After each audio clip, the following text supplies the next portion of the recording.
The first book of Samuel, chapter 1. Now there was a certain man of Ramathaim Zophim of Mount Ephraim, and his name was Elkanah, the son of Jeroham, the son of Elihu, the son of Tohu, the son of Zoph, an Ephrathite. And he had 2 wives. The name of the one was Hannah, and the name of the other was Peninnah. And Peninnah had children, but Hannah had no children. And this man went up out of his city yearly to worship and to sacrifice unto the Lord of hosts in Shiloh. And the 2 sons of Eli, Hophni and Phinehas, the priests of the Lord, were there. And when the time was that Elkanah offered, he gave to Peninnah his wife and to all her sons and her daughters portions. But unto Hannah he gave a worthy portion, for he loved Hannah. But the Lord had shut up her womb. And her adversary also provoked her sore, for to make her fret, because the Lord had shut up her womb. And as he did so year by year, when she went up to the house of the Lord, so she provoked her. Therefore she wept, and did not eat. Then said Elkanah her husband to her, Hannah, why weepest thou? And why eatest thou not? And why is thy heart grieved? Am not I better to thee than 10 sons? So Hannah rose up after they had eaten in Shiloh, and after they had drunk. Now Eli the priest sat upon a seat by a post of the temple of the Lord. And she was in bitterness of soul, and prayed unto the Lord, and wept sore. And she vowed a vow, and said, O Lord of hosts, if thou wilt indeed look on the affliction of thine handmaid, and remember me, and not forget thine handmaid, but wilt give unto thine handmaid a man-child, then I will give him unto the Lord all the days of his life, and there shall no razor come upon his head. And it came to pass, as she continued praying before the Lord, that Eli marked her mouth. Now Hannah, she spake in her heart, only her lips moved, but her voice was not heard. Therefore Eli thought she had been drunken. And Eli said unto her, How long wilt thou be drunken? Put away thy wine from thee. And Hannah answered and said, No, my lord, I am a woman of a sorrowful spirit. I have drunk neither wine nor strong drink, but have poured out my soul before the Lord. Count not thine handmaid for a daughter of Belial, for out of the abundance of my complaint and grief have I spoken hitherto. Then Eli answered and said, Go in peace, and the God of Israel grant thee thy petition that thou hast asked of him. And she said, Let thine handmaid find grace in thy sight. So the woman went her way, and did eat, and her countenance was no more sad. And they rose up in the morning early, and worshipped before the Lord, and returned, and came to their house to Ramah. And Elkanah knew Hannah his wife, and the Lord remembered her. Wherefore it came to pass, when the time was come about after Hannah had conceived, that she bare a son, and called his name Samuel, saying, Because I have asked him of the Lord. And the man Elkanah and all his house went up to offer unto the Lord the yearly sacrifice and his vow. But Hannah went not up. For she said unto her husband, I will not go up until the child be weaned, and then I will bring him, that he may appear before the Lord, and there abide for ever. And Elkanah her husband said unto her, Do what seemeth thee good. Tarry until thou have weaned him. Only the Lord establish his word. So the woman abode, and gave her son suck, until she weaned him. And when she had weaned him, she took him up with her, with 3 bullocks, and 1 ephah of flour, and a bottle of wine, and brought him unto the house of the Lord in Shiloh. And the child was young. And they slew a bullock, and brought the child to Eli. And she said, O my lord, as thy soul liveth, my lord, I am the woman that stood by thee here, praying unto the Lord. For this child I prayed, and the Lord hath given me my petition, which I asked of him. Therefore also I have lent him to the Lord. As long as he liveth, he shall be lent to the Lord. and he worshipped the Lord there.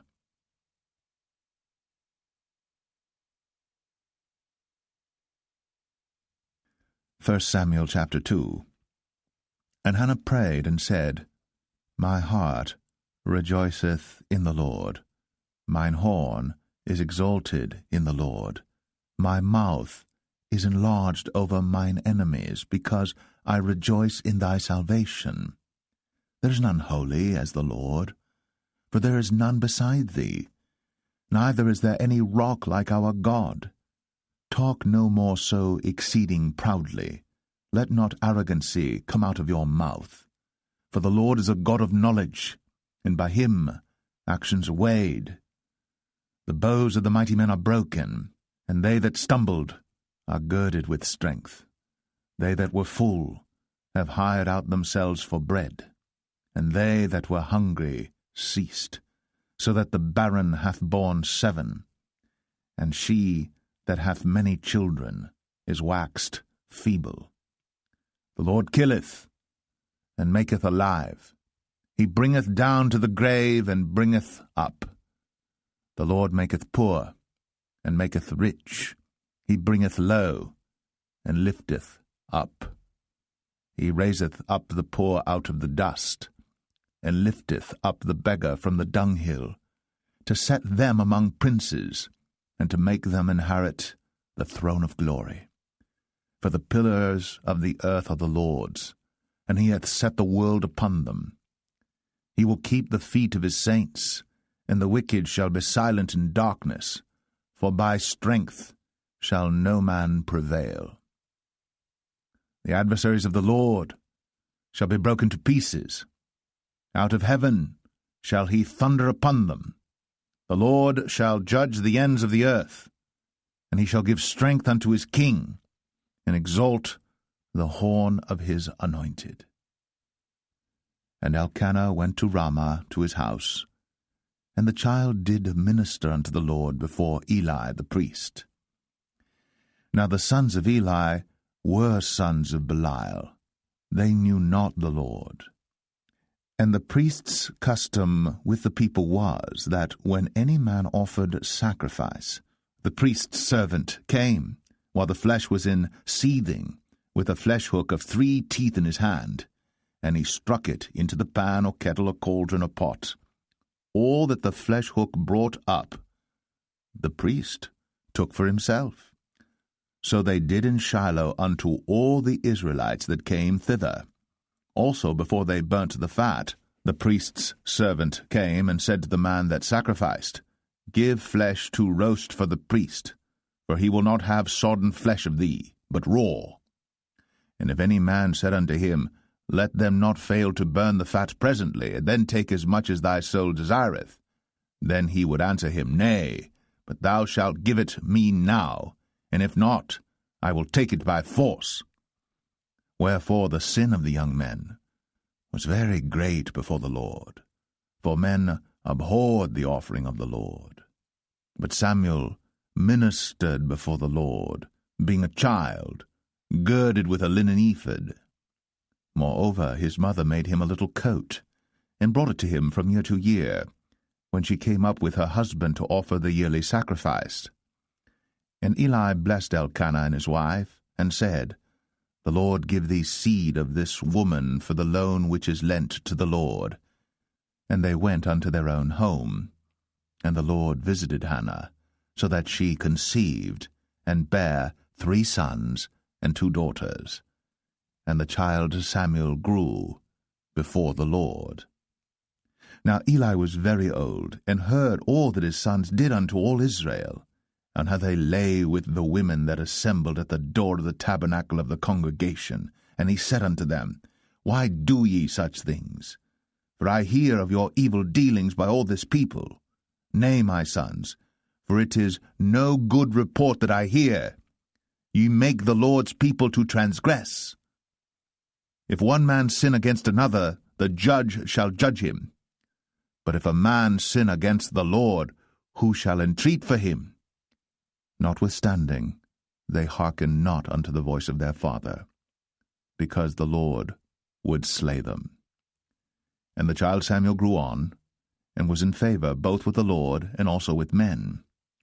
And there came a man of God unto Eli, and said unto him, Thus saith the Lord, Did I plainly appear unto the house of thy father, when they were in Egypt in Pharaoh's house? And did I choose him out of all the tribes of Israel to be my priest, to offer upon mine altar, to burn incense, to wear an ephod before me? And did I give unto the house of thy father all the offerings made by fire of the children of Israel? Wherefore kick ye at my sacrifice and at mine offering, which I have commanded in my habitation, and honourest thy sons above me, to make yourselves fat with the chiefest of all the offerings of Israel my people? Wherefore the Lord God of Israel saith, I said indeed that thy house and the house of thy father should walk before me for ever. But now the Lord saith, Be it far from me, for them that honour me I will honour, and they that despise me shall be lightly esteemed. Behold, the days come that I will cut off thine arm, and the arm of thy father's house, that there shall not be an old man in thine house, and thou shalt see an enemy in my habitation, in all the wealth which God shall give Israel. And there shall not be an old man in thine house for ever. And the man of thine whom I shall not cut off from mine altar shall be to consume thine eyes and to grieve thine heart, and all the increase of thine house shall die in the flower of their age. And this shall be a sign unto thee, that shall come upon thy two sons, on Hophni and Phinehas, in one day. They shall die, both of them. And I will raise me up a faithful priest, that shall do according to that which is in mine heart and in my mind. And I will build him a sure house, and he shall walk before mine anointed for ever. And it shall come to pass, that every one that is left in thine house shall come and crouch to him for a piece of silver and a morsel of bread, and shall say, Put me, I pray thee, into one of the priest's offices, that I may eat a piece of bread.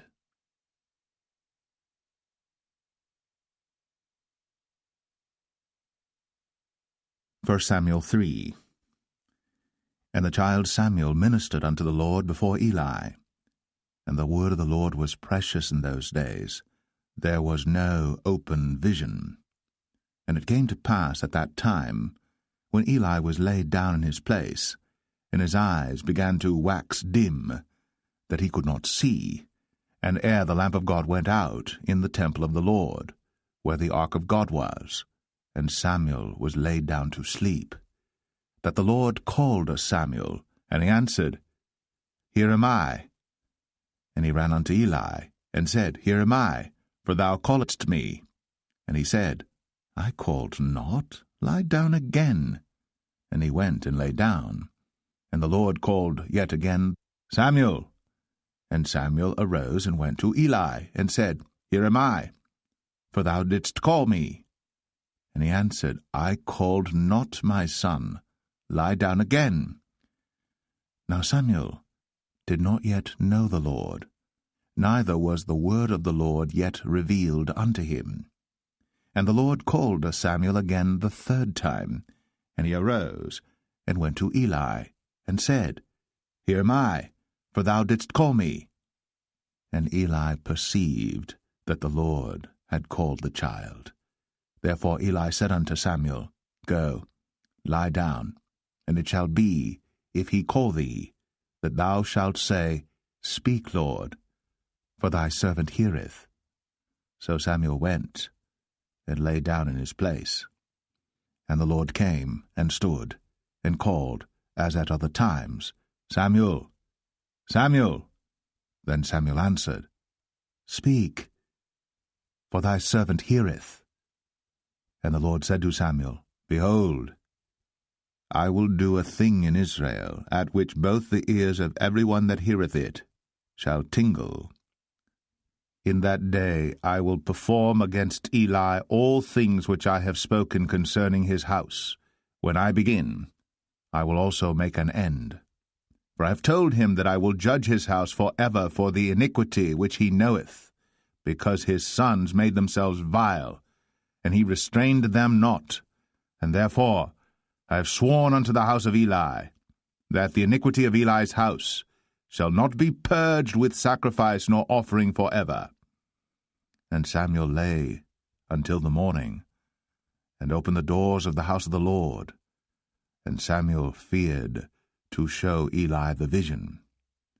Then Eli called Samuel, and said, Samuel, my son. And he answered, Here am I. And he said, What is the thing that the Lord hath said unto thee? I pray thee, hide it not from me. God do so to thee, and more also, if thou hide anything from me of all the things that he said unto thee. And Samuel told him every whit, and hid nothing from him. And he said, It is the Lord. Let him do what seemeth him good. And Samuel grew, and the Lord was with him, and did let none of his words fall to the ground. And all Israel from Dan even to Beersheba knew that Samuel was established to be a prophet of the Lord. And the Lord appeared again in Shiloh. For the Lord revealed himself to Samuel in Shiloh by the word of the Lord.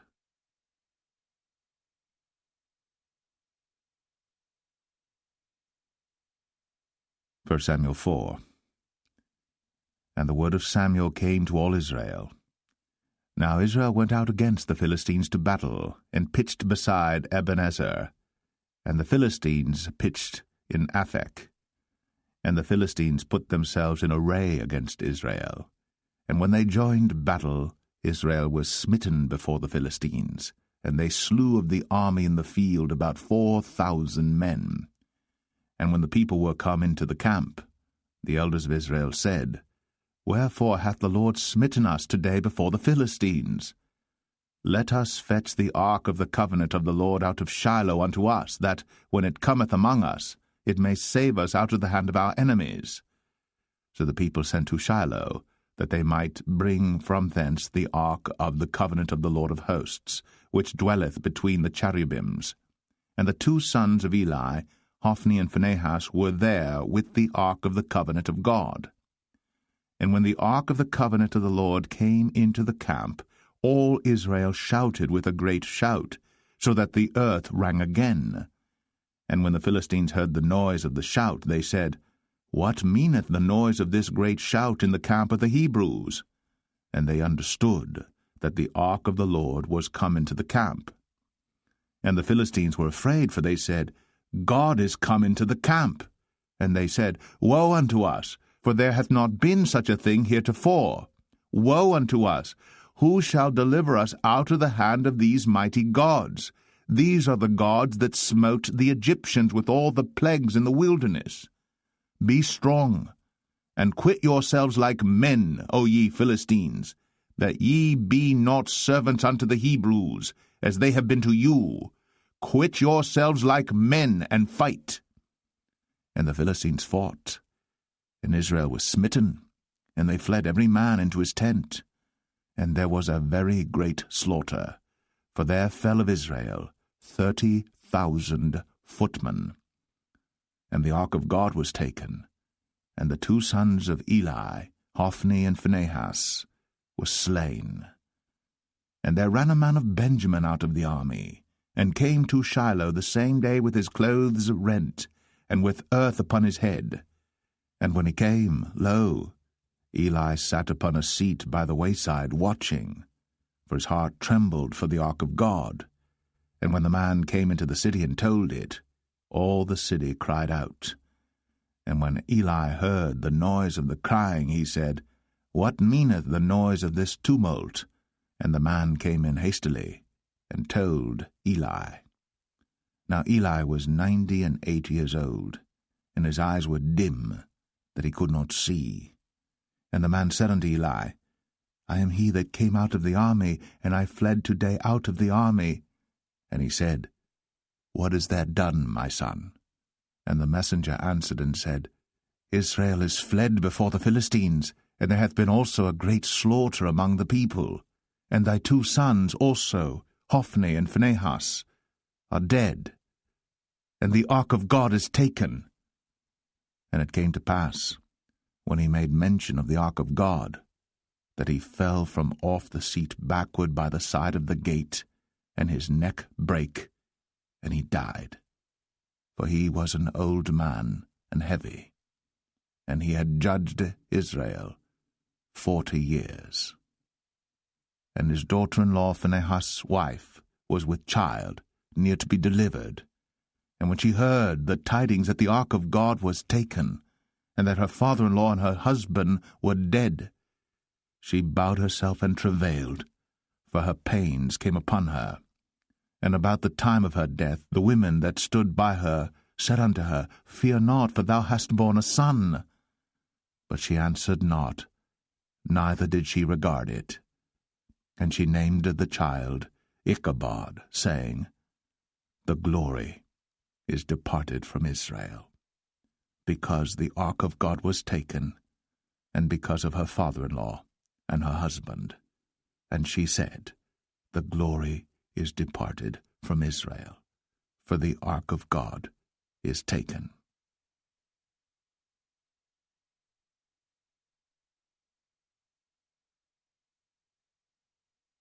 1 Samuel 5. And the Philistines took the ark of God, and brought it from Ebenezer unto Ashdod. When the Philistines took the ark of God, they brought it into the house of Dagon, and set it by Dagon. And when they of Ashdod arose early on the morrow, behold, Dagon was fallen upon his face to the earth before the ark of the Lord. And they took Dagon, and set him in his place again. And when they arose early on the morrow morning, behold, Dagon was fallen upon his face to the ground before the ark of the Lord, and the head of Dagon, and both the palms of his hands were cut off upon the threshold. Only the stump of Dagon was left to him. Therefore neither the priests of Dagon, nor any that come into Dagon's house, tread on the threshold of Dagon in Ashdod unto this day. But the hand of the Lord was heavy upon them of Ashdod, and he destroyed them, and smote them with emerods, even Ashdod, and the coast thereof. And when the men of Ashdod saw that it was so, they said, The ark of the God of Israel shall not abide with us, for his hand is sore upon us, and upon Dagon our God. They sent therefore, and gathered all the lords of the Philistines unto them, and said, What shall we do with the ark of the God of Israel? And they answered, Let the ark of the God of Israel be carried about unto Gath. And they carried the ark of the God of Israel about thither. And it was so, that after they had carried it about, the hand of the Lord was against the city with a very great destruction, and he smote the men of the city, both small and great, and they had emerods in their secret parts. Therefore they sent the ark of God to Ekron, and it came to pass, as the ark of God came to Ekron, that the Ekronites cried out, saying, They have brought about the ark of the God of Israel to us, to slay us and our people. So they sent and gathered together all the lords of the Philistines, and said, Send away the ark of the God of Israel, and let it go again to his own place, that it slay us not and our people. For there was a deadly destruction throughout all the city. The hand of God was very heavy there. And the men that died not were smitten with the emerods, and the cry of the city went up to heaven.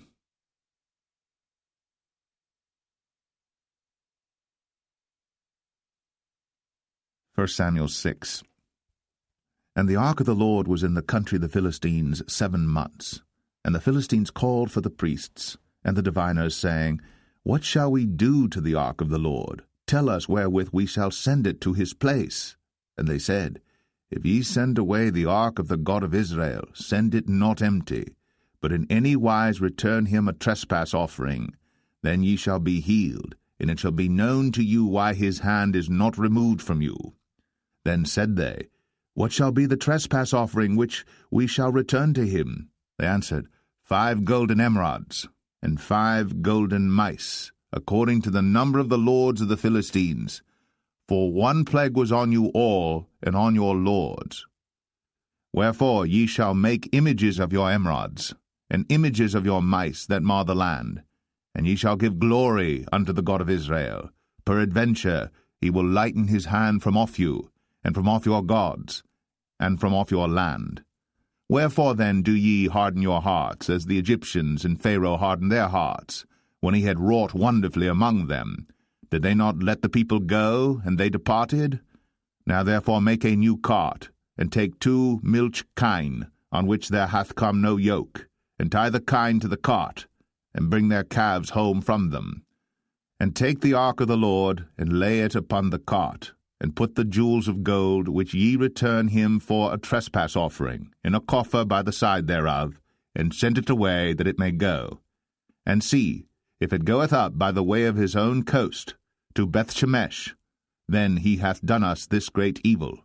But if not, then we shall know that it is not his hand that smote us, it was a chance that happened to us. And the men did so, and took 2 milch kine, and tied them to the cart, and shut up their calves at home. And they laid the ark of the Lord upon the cart, and the coffer with the mice of gold, and the images of their emerods. And the kine took the straight way to the way of Beth-shemesh, and went along the highway, lowing as they went, and turned not aside to the right hand or to the left. And the lords of the Philistines went after them unto the border of Beth-shemesh. And they of Beth-shemesh were reaping their wheat harvest in the valley, and they lifted up their eyes, and saw the ark, and rejoiced to see it. And the cart came into the field of Joshua, a Bethshemite, and stood there, where there was a great stone, and they clave the wood of the cart, and offered the kine a burnt offering unto the Lord. And the Levites took down the ark of the Lord, and the coffer that was with it, wherein the jewels of gold were, and put them on the great stone. And the men of Bethshemesh offered burnt offerings, and sacrificed sacrifices the same day unto the Lord. And when the 5 lords of the Philistines had seen it, they returned to Ekron the same day. And these are the golden emerods, which the Philistines returned for a trespass offering unto the Lord: for Ashdod 1, for Gaza 1, for Ashkelon 1, for Gath 1, for Ekron 1. And the golden mice, according to the number of all the cities of the Philistines, belonging to the 5 lords, both of fenced cities and of country villages, even unto the great stone of Abel, whereon they set down the ark of the Lord, which stone remaineth unto this day in the field of Joshua the Bethshemite. And he smote the men of Bethshemesh, because they had looked into the ark of the Lord. Even he smote of the people 50,060 men. And the people lamented, because the Lord had smitten many of the people with a great slaughter. And the men of Bethshemesh said, Who is able to stand before this holy Lord God? And to whom shall he go up from us? And they sent messengers to the inhabitants of Kirjath-jearim, saying, The Philistines have brought again the ark of the Lord. Come ye down, and fetch it up to you.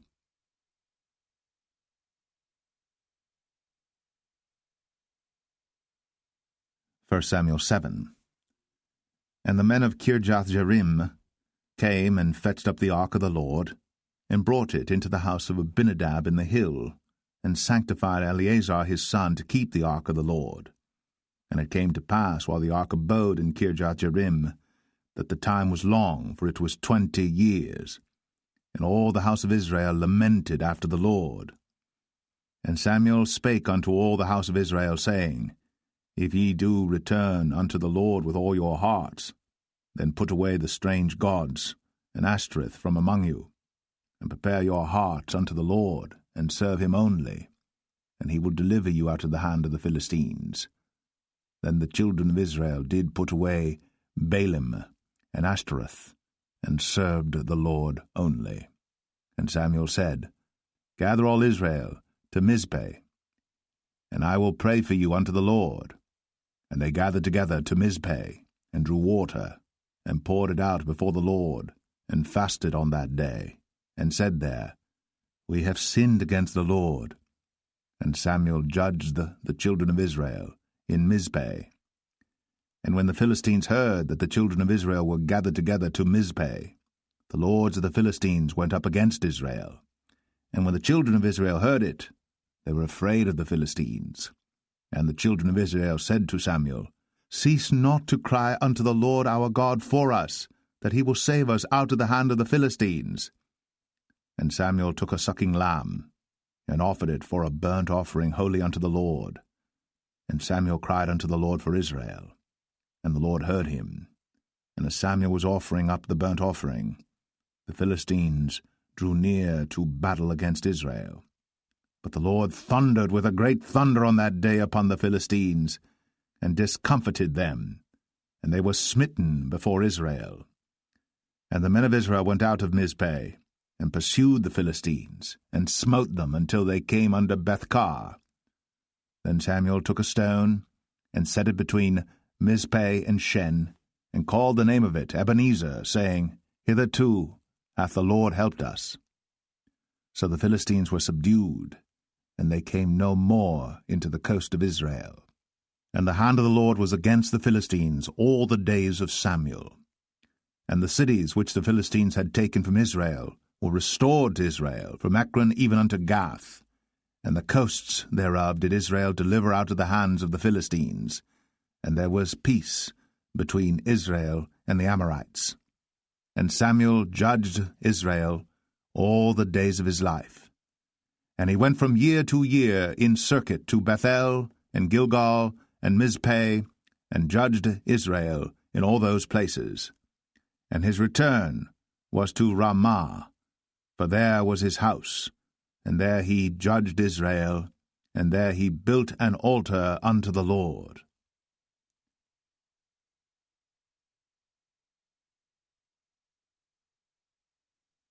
1 Samuel 8.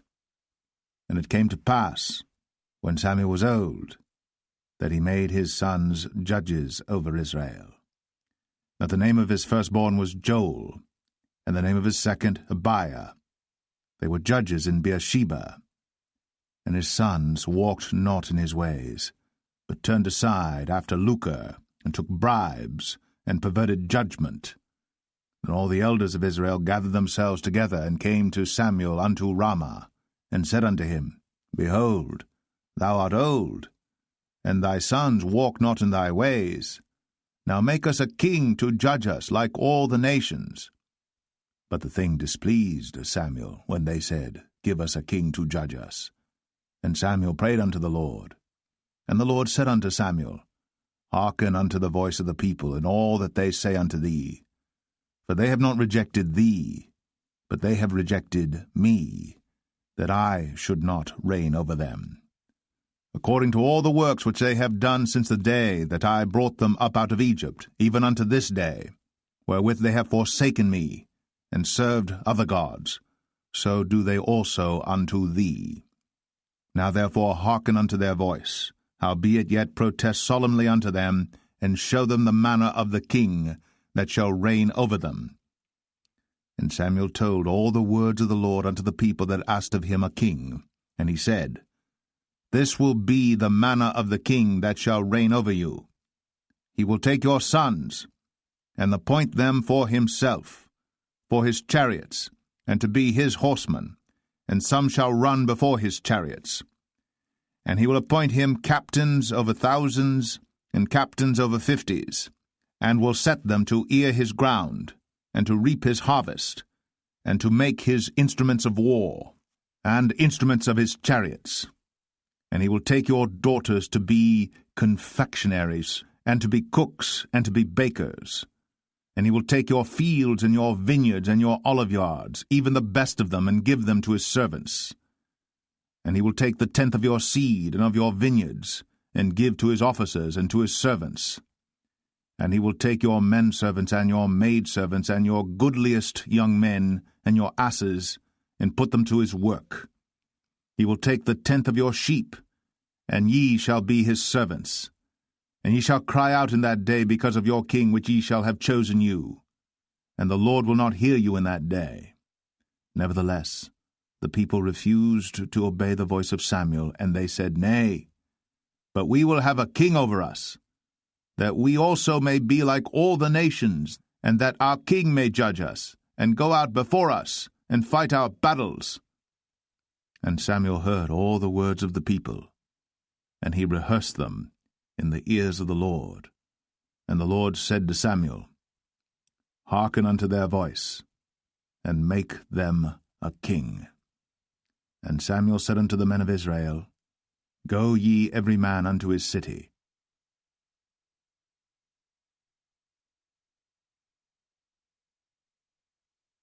1 Samuel 9. Now there was a man of Benjamin, whose name was Kish, the son of Abiel, the son of Zeror, the son of Bechorath, the son of Aphiah, a Benjamite, a mighty man of power.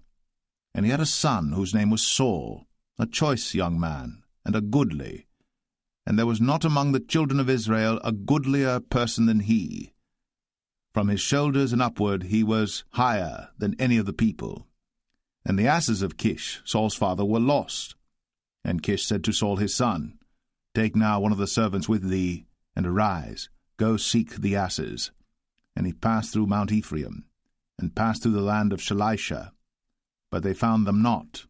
Then they passed through the land of Shalim, and there they were not. And he passed through the land of the Benjamites, but they found them not. And when they were come to the land of Zuph, Saul said to his servant that was with him, Come, and let us return, lest my father leave caring for the asses, and take thought for us. And he said unto him, Behold now, there is in this city a man of God, and he is an honourable man. All that he saith cometh surely to pass. Now let us go thither. Peradventure he can show us our way that we should go. Then said Saul to his servant, But behold, if we go, what shall we bring the man? For the bread is spent in our vessels, and there is not a present to bring to the man of God. What have we? And the servant answered Saul again, and said, Behold, I have here at hand the 4th part of a shekel of silver. That will I give to the man of God, to tell us our way. Before time in Israel, when a man went to inquire of God, thus he spake, Come, and let us go to the seer. For he that is now called a prophet was before time called a seer. Then said Saul to his servant, Well said, come, let us go. So they went unto the city where the man of God was. And as they went up the hill to the city, they found young maidens going out to draw water, and said unto them, Is the seer here? And they answered them, and said, He is, behold, he is before you. Make haste now, for he came today to the city, for there is a sacrifice of the people today in the high place. As soon as ye be come into the city, ye shall straightway find him, before he go up to the high place to eat. For the people will not eat until he come, because he doth bless the sacrifice, and afterwards they eat that be bidden. Now therefore get you up, for about this time ye shall find him. And they went up into the city. And when they were come into the city, behold, Samuel came out against them, for to go up to the high place. Now the Lord had told Samuel in his ear a day before Saul came, saying, Tomorrow, about this time, I will send thee a man out of the land of Benjamin, and thou shalt anoint him to be captain over my people Israel, that he may save my people out of the hand of the Philistines. For I have looked upon my people, because their cry is come unto me. And when Samuel saw Saul, the Lord said unto him, Behold the man whom I spake to thee of. This same shall reign over my people. Then Saul drew near to Samuel in the gate, and said, Tell me, I pray thee, where the seer's house is. And Samuel answered Saul, and said, I am the seer. Go up before me unto the high place. For ye shall eat with me today, and tomorrow I will let thee go, and will tell thee all that is in thine heart. And as for thine asses that were lost 3 days ago, set not thy mind on them, for they are found. And on whom is all the desire of Israel? Is it not on thee, and on all thy father's house? And Saul answered and said, Am not I a Benjamite, of the smallest of the tribes of Israel, and my family the least of all the families of the tribe of Benjamin? Wherefore then speakest thou so to me? And Samuel took Saul and his servant, and brought them into the parlour, and made them sit in the chiefest place among them that were bidden, which were about 30 persons. And Samuel said unto the cook, Bring the portion which I gave thee, of which I said unto thee, Set it by thee. And the cook took up the shoulder, and that which was upon it, and set it before Saul. And Samuel said, Behold that which is left, set it before thee, and eat. For unto this time hath it been kept for thee, since I said, I have invited the people. So Saul did eat with Samuel that day. And when they were come down from the high place into the city, Samuel communed with Saul upon the top of the house. And they arose early. And it came to pass about the spring of the day that Samuel called Saul to the top of the house, saying, Up, that I may send thee away. And Saul arose. And they went out, both of them, he and Samuel, abroad. And as they were going down to the end of the city, Samuel said to Saul, Bid the servant pass on before us. And he passed on. But stand thou still a while, that I may show thee the word of God.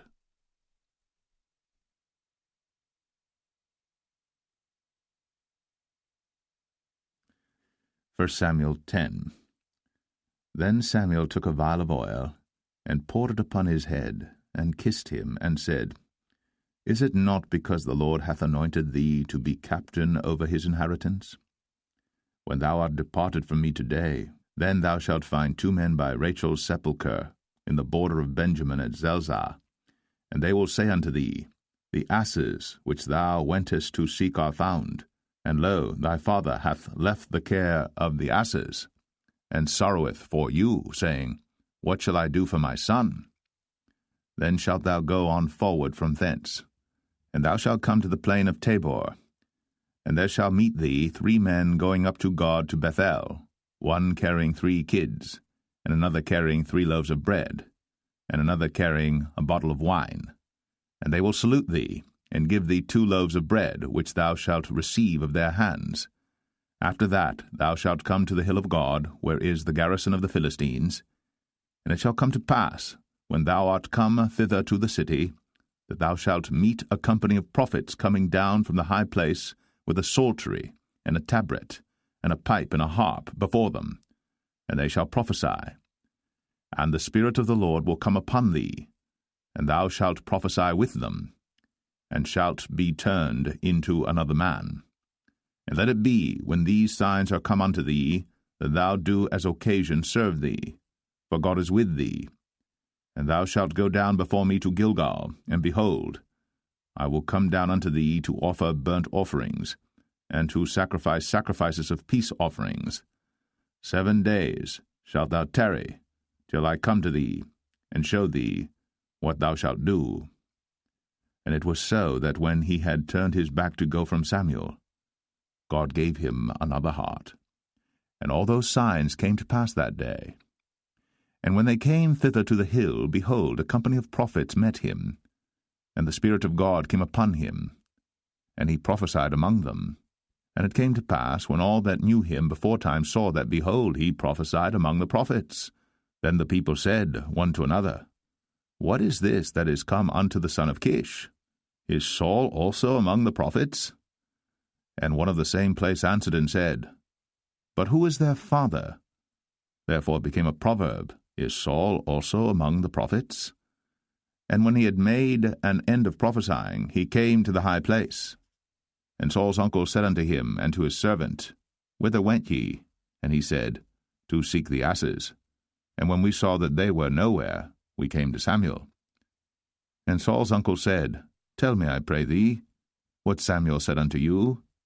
And Saul said unto his uncle, He told us plainly that the asses were found. But of the matter of the kingdom whereof Samuel spake, he told him not. And Samuel called the people together unto the Lord to Mizpeh, and said unto the children of Israel, Thus saith the Lord God of Israel, I brought up Israel out of Egypt, and delivered you out of the hand of the Egyptians, and out of the hand of all kingdoms, and of them that oppressed you. And ye have this day rejected your God, who himself saved you out of all your adversities and your tribulations. And ye have said unto him, Nay, but set a king over us. Now therefore present yourselves before the Lord by your tribes and by your thousands. And when Samuel had caused all the tribes of Israel to come near, the tribe of Benjamin was taken. When he had caused the tribe of Benjamin to come near by their families, the family of Matri was taken. And Saul the son of Kish was taken. And when they sought him, he could not be found.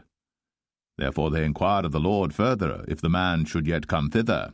And the Lord answered, Behold, he hath hid himself among the stuff. And they ran and fetched him thence.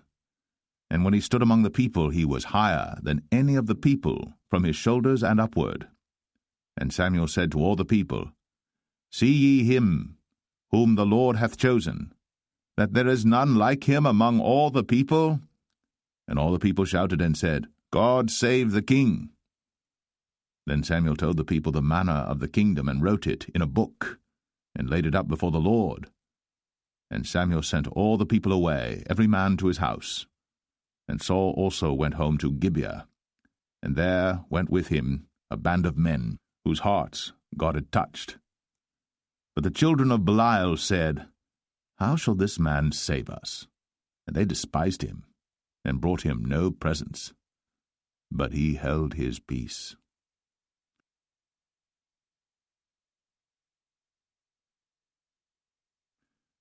1 Samuel 11. Then Nahash the Ammonite came up, and encamped against Jabesh Gilead. And all the men of Jabesh said unto Nahash, Make a covenant with us, and we will serve thee. And Nahash the Ammonite answered them, On this condition will I make a covenant with you, that I may thrust out all your right eyes, and lay it for a reproach upon all Israel. And the elders of Jabesh said unto him, Give us 7 days' respite, that we may send messengers unto all the coasts of Israel, and then, if there be no man to save us, we will come out to thee. Then came the messengers to Gibeah of Saul, and told the tidings in the ears of the people. And all the people lifted up their voices and wept. And behold, Saul came after the herd out of the field, and Saul said, What aileth the people that they weep? And they told him the tidings of the men of Jabesh. And the Spirit of God came upon Saul when he heard those tidings, and his anger was kindled greatly. And he took a yoke of oxen, and hewed them in pieces, and sent them throughout all the coasts of Israel by the hands of messengers, saying, Whosoever cometh not forth after Saul and after Samuel, so shall it be done unto his oxen. And the fear of the Lord fell on the people, and they came out with one consent. And when he numbered them in Bezek, the children of Israel were 300,000, and the men of Judah 30,000. And they said unto the messengers that came, Thus shall ye say unto the men of Jabesh Gilead, Tomorrow by that time the sun be hot, ye shall have help. And the messengers came and showed it to the men of Jabesh, and they were glad. Therefore the men of Jabesh said, Tomorrow we will come out unto you, and ye shall do with us all that seemeth good unto you. And it was so in the morrow, that Saul put the people in 3 companies, and they came into the midst of the host in the morning watch, and slew the Ammonites until the heat of the day. And it came to pass, that they which remained were scattered, so that 2 of them were not left together. And the people said unto Samuel, Who is he that said, Shall Saul reign over us? Bring the men, that we may put them to death. And Saul said, There shall not a man be put to death this day, for today the Lord hath wrought salvation in Israel.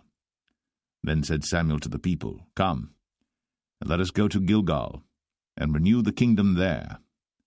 And all the people went to Gilgal, and there they made Saul king before the Lord in Gilgal. And there they sacrificed sacrifices of peace offerings before the Lord. And there Saul and all the men of Israel rejoiced greatly.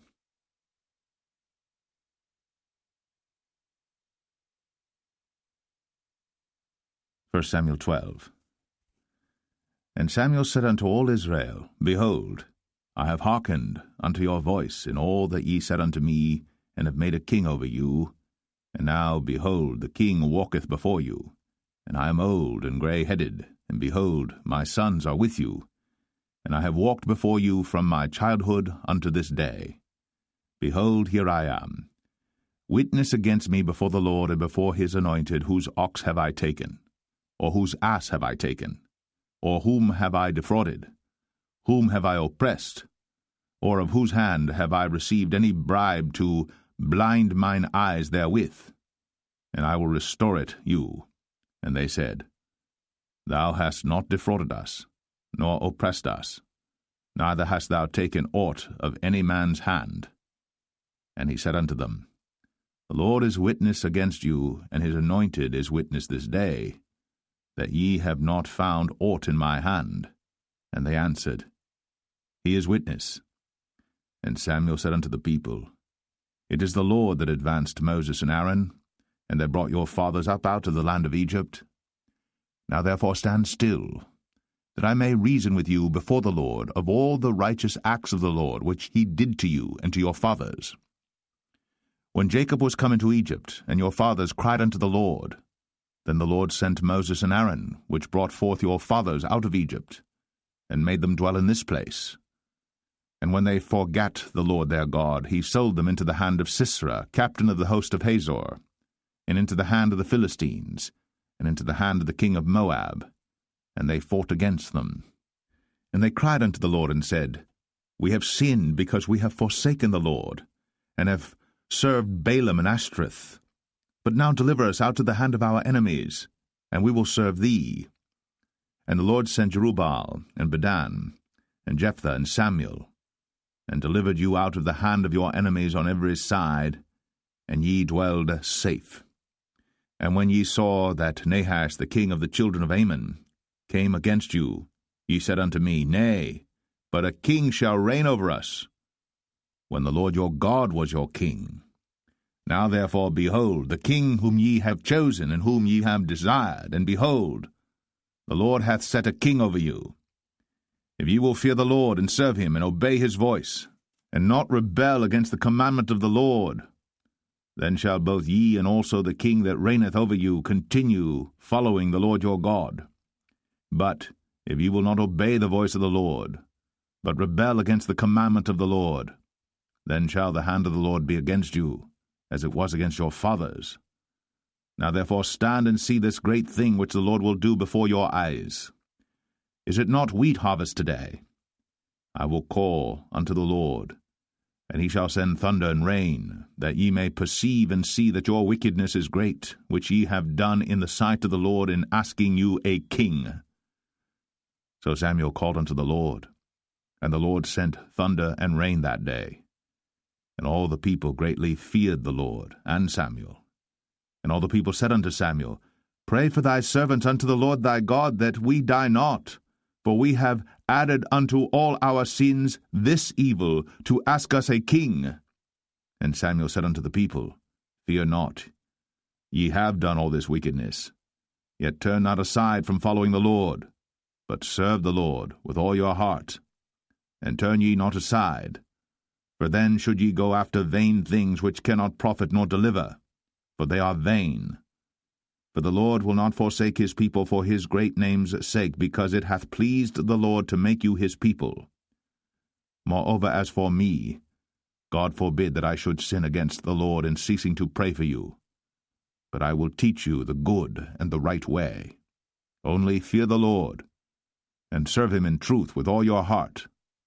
For consider how great things he hath done for you. But if ye shall still do wickedly, ye shall be consumed, both ye and your king.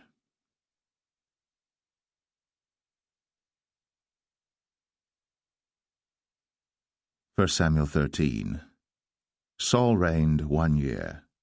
And when he had reigned 2 years over Israel, Saul chose him 3,000 men of Israel, whereof 2,000 were with Saul in Michmash and in Mount Bethel, and 1,000 were with Jonathan in Gibeah of Benjamin. And the rest of the people he sent every man to his tent. And Jonathan smote the garrison of the Philistines that was in Geba. And the Philistines heard of it. And Saul blew the trumpet throughout all the land, saying, Let the Hebrews hear. And all Israel heard say that Saul had smitten a garrison of the Philistines, and that Israel also was had in abomination with the Philistines. And the people were called together after Saul to Gilgal. And the Philistines gathered themselves together to fight with Israel, 30,000 chariots and 6,000 horsemen, and people as the sand which is on the seashore in multitude. And they came up, and pitched in Michmash, eastward from Bethaven. When the men of Israel saw that they were in a strait, for the people were distressed, then the people did hide themselves in caves, and in thickets, and in rocks, and in high places, and in pits. And some of the Hebrews went over Jordan to the land of Gad and Gilead. As for Saul, he was yet in Gilgal, and all the people followed him, trembling. And he tarried 7 days according to the set time that Samuel had appointed. But Samuel came not to Gilgal, and the people were scattered from him. And Saul said, Bring hither a burnt offering to me, and peace offerings. And he offered the burnt offering. And it came to pass that as soon as he had made an end of offering the burnt offering, behold, Samuel came. And Saul went out to meet him, that he might salute him. And Samuel said, What hast thou done? And Saul said, Because I saw that the people were scattered from me, and that thou camest not within the days appointed, and that the Philistines gathered themselves together at Michmash. Therefore said I, The Philistines will come down now upon me to Gilgal, and I have not made supplication unto the Lord. I forced myself, therefore, and offered a burnt offering. And Samuel said to Saul, Thou hast done foolishly. Thou hast not kept the commandment of the Lord thy God, which he commanded thee. For now would the Lord have established thy kingdom upon Israel forever. But now thy kingdom shall not continue. The Lord hath sought him a man after his own heart, and the Lord hath commanded him to be captain over his people, because thou hast not kept that which the Lord commanded thee. And Samuel arose, and gat him up from Gilgal unto Gibeah of Benjamin. And Saul numbered the people that were present with him about 600 men. And Saul and Jonathan his son, and the people that were present with him, abode in Gibeah of Benjamin. But the Philistines encamped in Michmash. And the spoilers came out of the camp of the Philistines in 3 companies. One company turned unto the way that leadeth to Ophrah, unto the land of Shual. And another company turned the way to Beth-horon. And another company turned to the way of the border that looketh to the valley of Zeboim, toward the wilderness. Now there was no smith found throughout all the land of Israel. For the Philistines said, Lest the Hebrews make them swords or spears. But all the Israelites went down to the Philistines to sharpen every man his share, and his coulter, and his axe, and his mattock. Yet they had a file for the mattocks, and for the coulters, and for the forks, and for the axes, and to sharpen the goads. So it came to pass in the day of battle that there was neither sword nor spear found in the hand of any of the people that were with Saul and Jonathan. But with Saul and with Jonathan his son was there found. And the garrison of the Philistines went out to the passage of Michmash.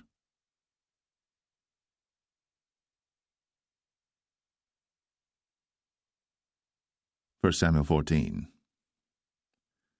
Now it came to pass upon a day that Jonathan the son of Saul said unto the young man that bare his armor, Come, and let us go over to the Philistines' garrison that is on the other side.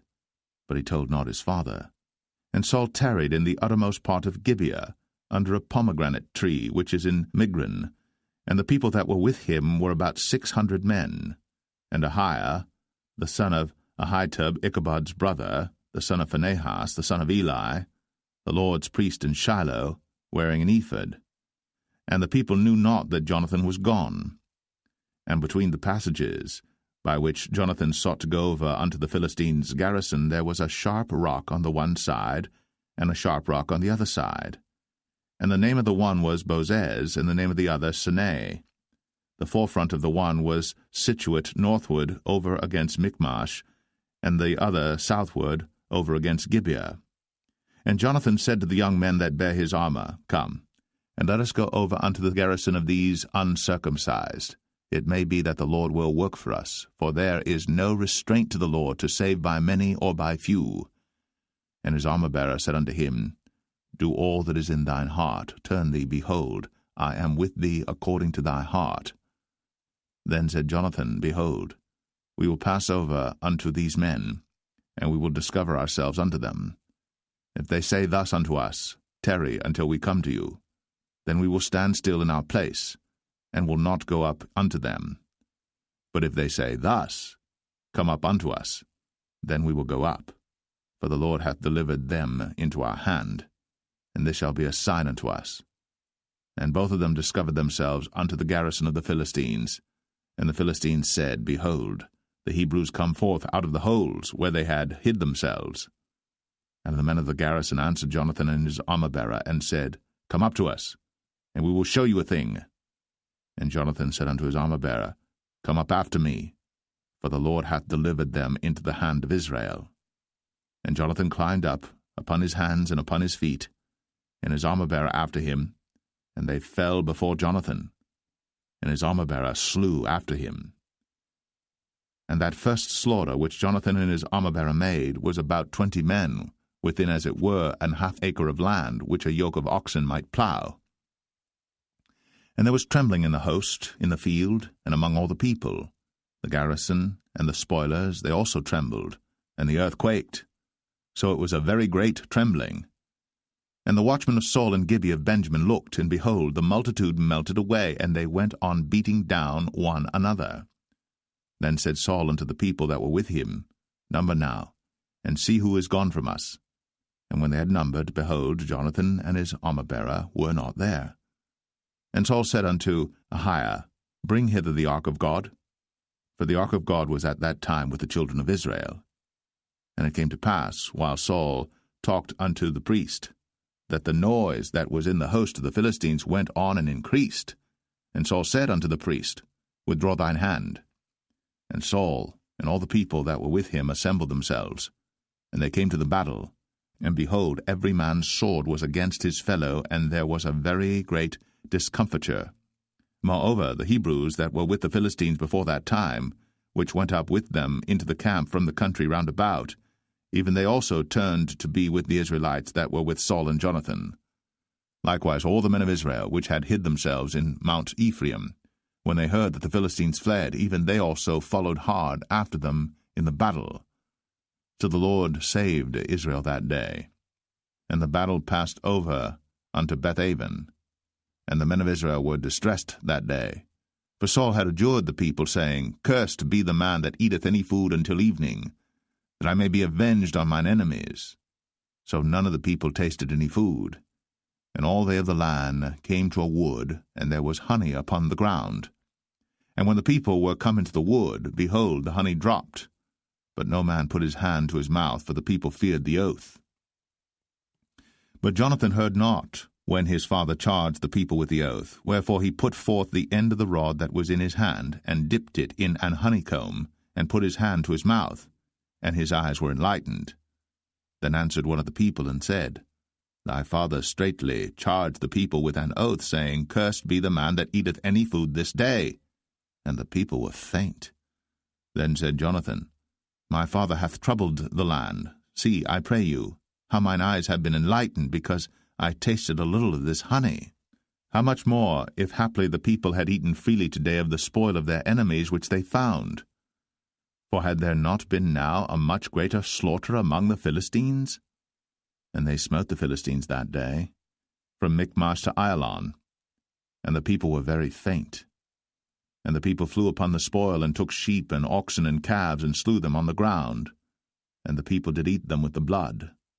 Then they told Saul, saying, Behold, the people sin against the Lord, in that they eat with the blood. And he said, Ye have transgressed. Roll a great stone unto me this day. And Saul said, Disperse yourselves among the people, and say unto them, Bring me hither every man his ox, and every man his sheep, and slay them here, and eat, and sin not against the Lord in eating with the blood. And all the people brought every man his ox with him that night, and slew them there. And Saul built an altar unto the Lord. The same was the first altar that he built unto the Lord. And Saul said, Let us go down after the Philistines by night, and spoil them until the morning light, and let us not leave a man of them. And they said, Do whatsoever seemeth good unto thee. Then said the priest, let us draw near hither unto God. And Saul asked counsel of God, Shall I go down after the Philistines? Wilt thou deliver them into the hand of Israel? But he answered him not that day. And Saul said, Draw ye near hither, all the chief of the people, and know and see wherein this sin hath been this day. For as the Lord liveth, which saveth Israel, though it be in Jonathan my son, he shall surely die. But there was not a man among all the people that answered him. Then said he unto all Israel, Be ye on one side, and I and Jonathan my son will be on the other side. And the people said unto Saul, Do what seemeth good unto thee. Therefore Saul said unto the Lord God of Israel, Give a perfect lot. And Saul and Jonathan were taken, but the people escaped. And Saul said, Cast lots between me and Jonathan my son. And Jonathan was taken. Then Saul said to Jonathan, Tell me what thou hast done. And Jonathan told him and said, I did but taste a little honey with the end of the rod that was in mine hand, and lo, I must die. And Saul answered, God do so and more also, for thou shalt surely die, Jonathan. And the people said unto Saul, Shall Jonathan die, who hath wrought this great salvation in Israel? God forbid, as the Lord liveth.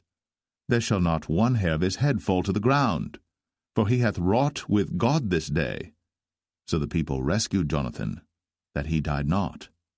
Then Saul went up from following the Philistines, and the Philistines went to their own place. So Saul took the kingdom over Israel, and fought against all his enemies on every side, against Moab, and against the children of Ammon, and against Edom, and against the kings of Zobah, and against the Philistines. And whithersoever he turned himself, he vexed them. And he gathered an host, and smote the Amalekites, and delivered Israel out of the hands of them that spoiled them. Now the sons of Saul were Jonathan and Ishui, and Melch-Ishui. And the names of his two daughters were these, the name of the firstborn Merab, and the name of the younger Michal. And the name of Saul's wife was Ahinoam, the daughter of Ahimaaz. And the name of the captain of his host was Abner, the son of Ner, Saul's uncle. And Kish was the father of Saul, and Ner, the father of Abner, was the son of Abiel. And there was sore war against the Philistines all the days of Saul. And when Saul saw any strong man or any valiant man, he took him unto him.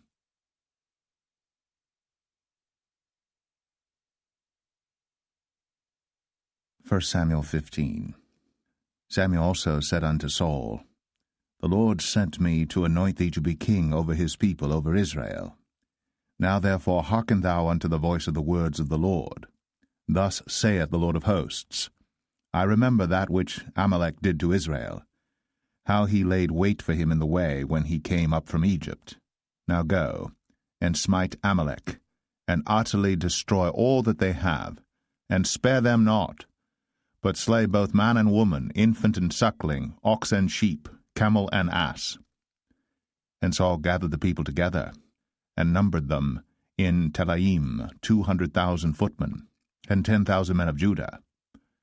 And Saul came to a city of Amalek, and laid wait in the valley. And Saul said unto the Kenites, Go, depart, get you down from among the Amalekites, lest I destroy you with them. For ye showed kindness to all the children of Israel when they came up out of Egypt. So the Kenites departed from among the Amalekites. And Saul smote the Amalekites from Havilah until thou comest to Shur, that is over against Egypt. And he took Agag, the king of the Amalekites, alive, and utterly destroyed all the people with the edge of the sword. But Saul and the people spared Agag, and the best of the sheep, and of the oxen, and of the fatlings, and the lambs, and all that was good, and would not utterly destroy them. But everything that was vile and refuse, that they destroyed utterly. Then came the word of the Lord unto Samuel, saying, It repenteth me that I have set up Saul to be king, for he is turned back from following me, and hath not performed my commandments. And it grieved Samuel, and he cried unto the Lord all night.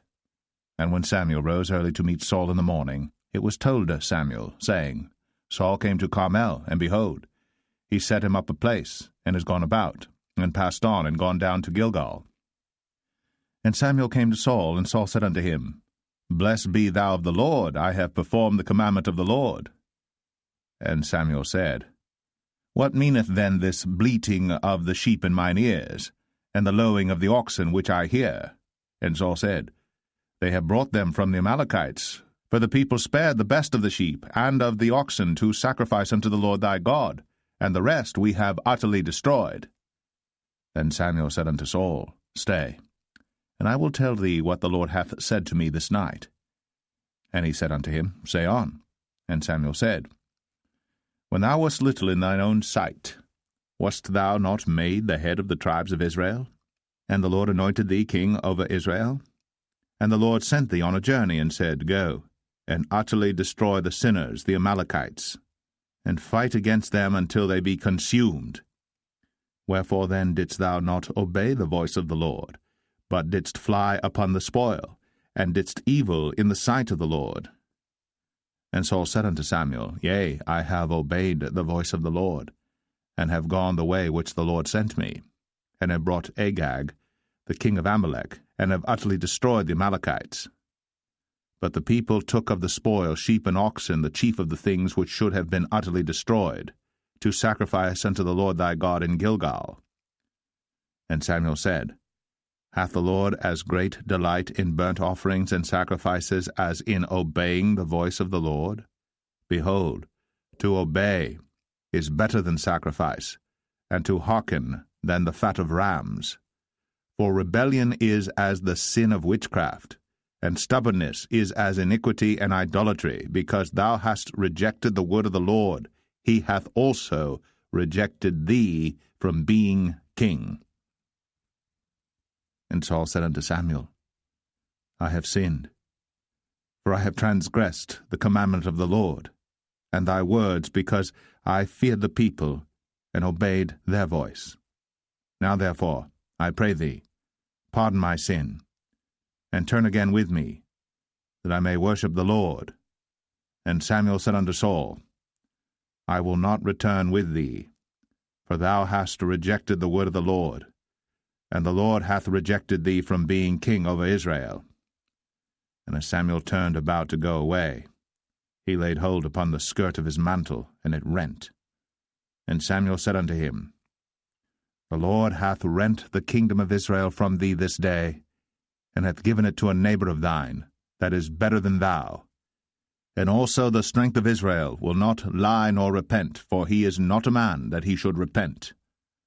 Then he said, I have sinned. Yet honor me now, I pray thee, before the elders of my people, and before Israel, and turn again with me, that I may worship the Lord thy God. So Samuel turned again after Saul, and Saul worshipped the Lord. Then said Samuel, Bring ye hither to me Agag the king of the Amalekites.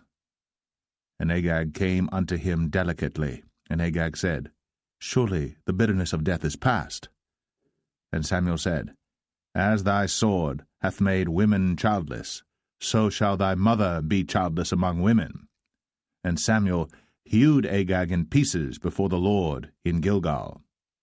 Then Samuel went to Ramah, and Saul went up to his house to Gibeah of Saul. And Samuel came no more to see Saul until the day of his death. Nevertheless Samuel mourned for Saul, and the Lord repented that he had made Saul king over Israel.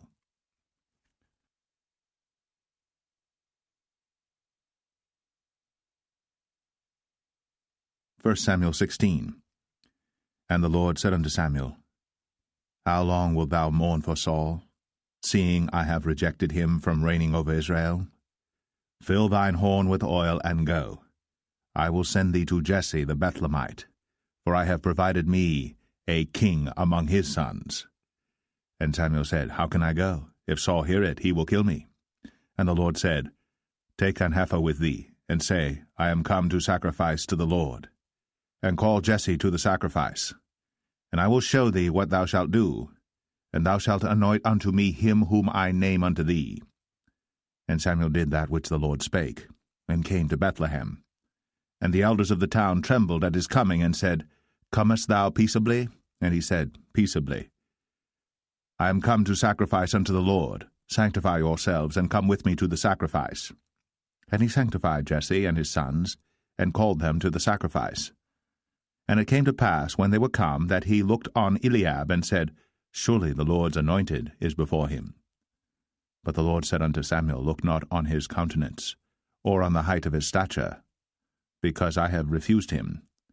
For the Lord seeth not as man seeth.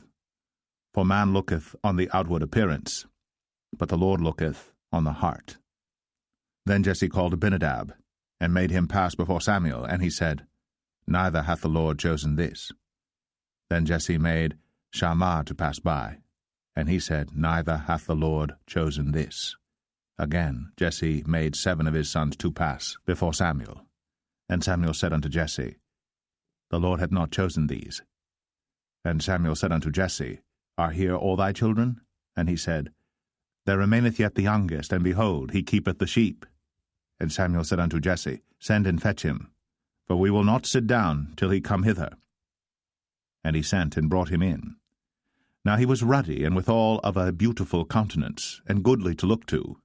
And the Lord said, Arise, anoint him, for this is he.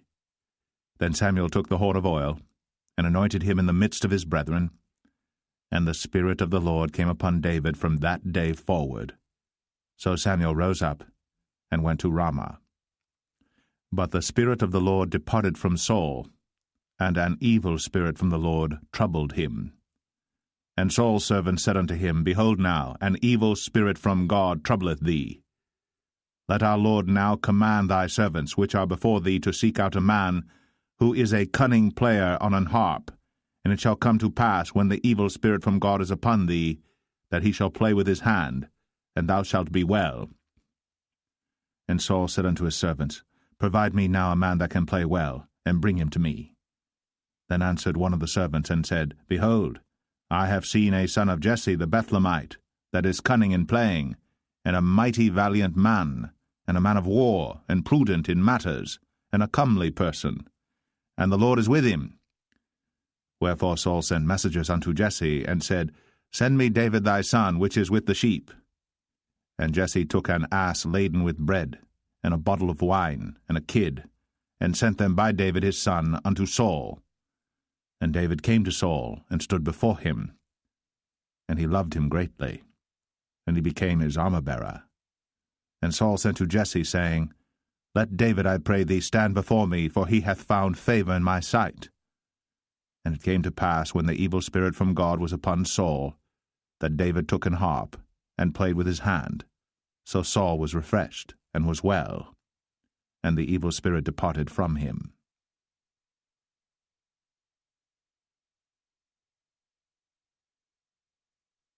1 Samuel 17. Now the Philistines gathered together their armies to battle, and were gathered together at Shochoh, which belongeth to Judah, and pitched between Shochoh and Azekah in Ephes-dammim. And Saul and the men of Israel were gathered together, and pitched by the valley of Elah, and set the battle in array against the Philistines.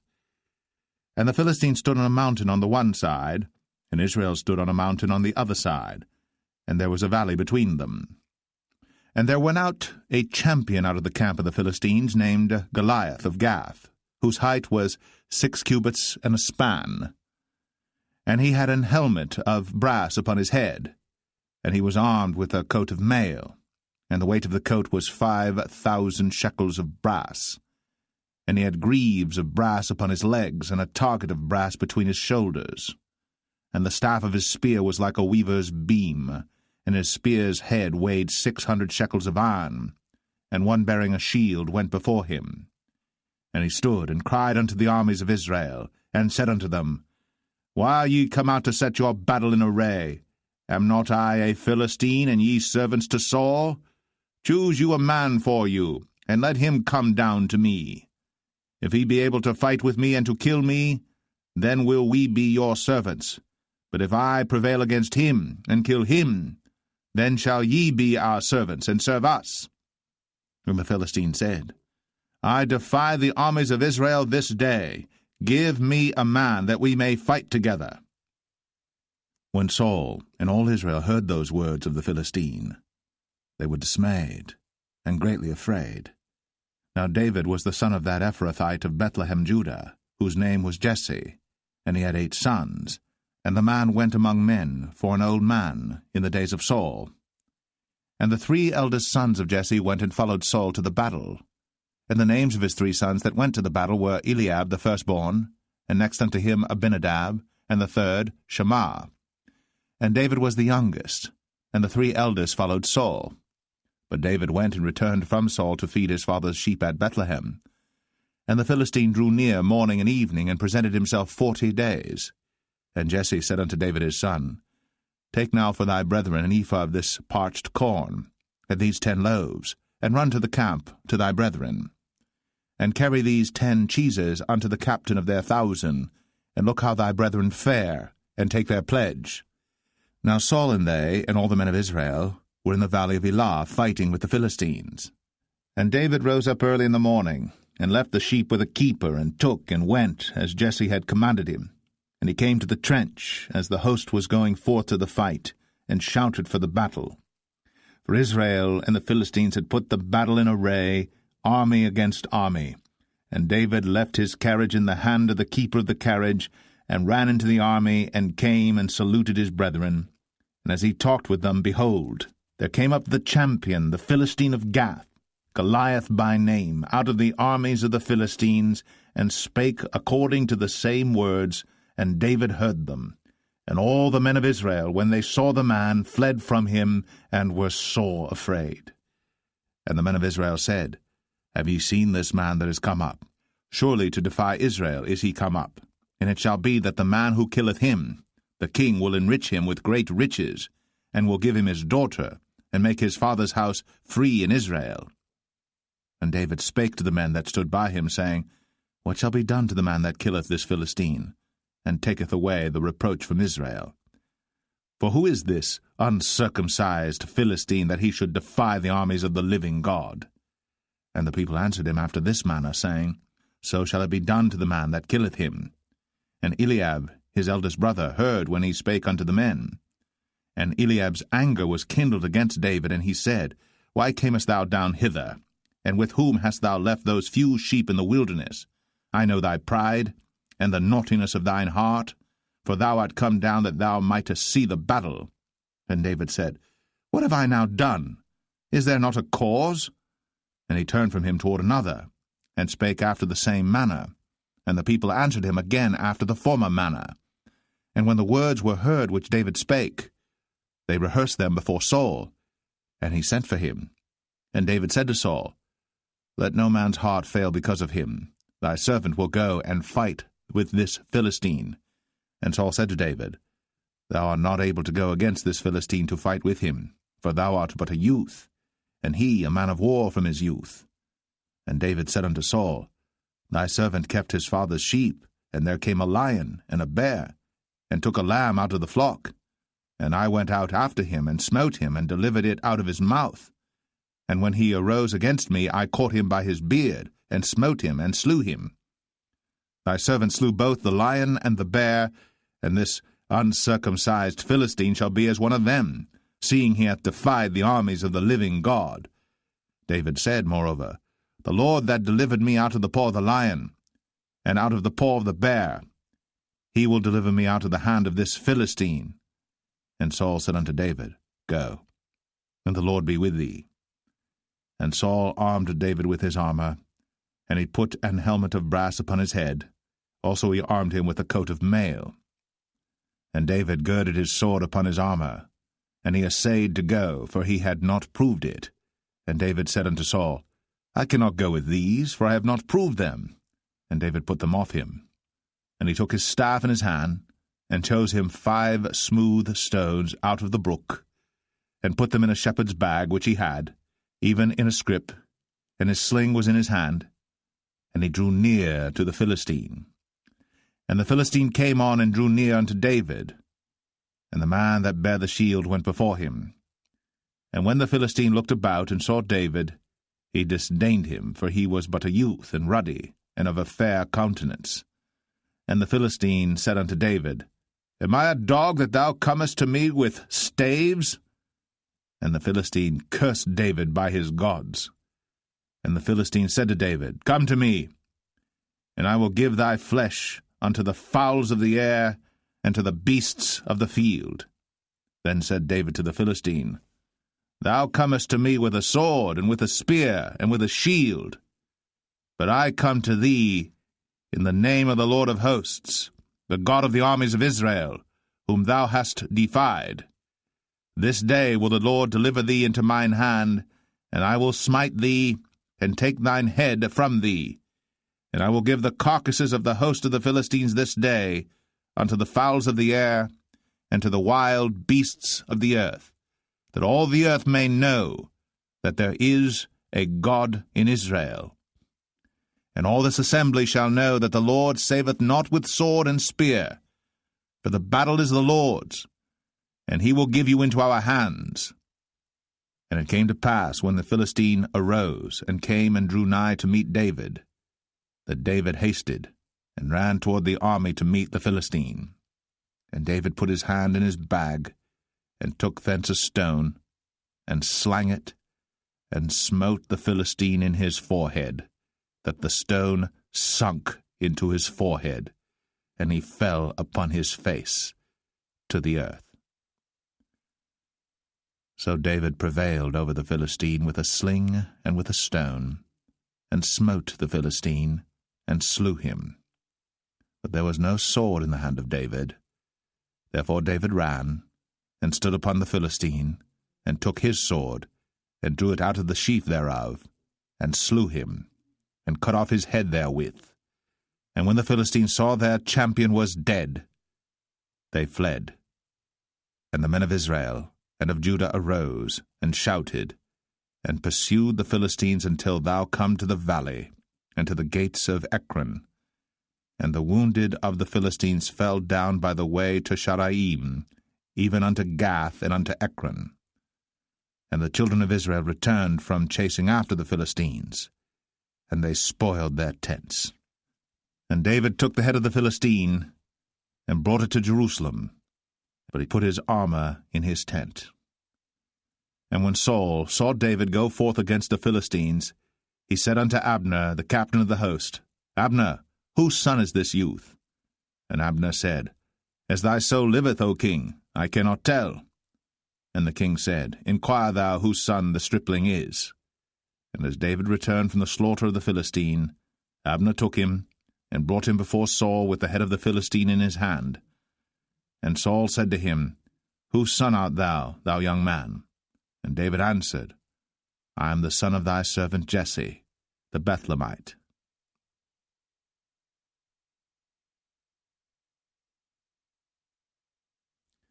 1 Samuel 18. And it came to pass, when he had made an end of speaking unto Saul, that the soul of Jonathan was knit with the soul of David, and Jonathan loved him as his own soul.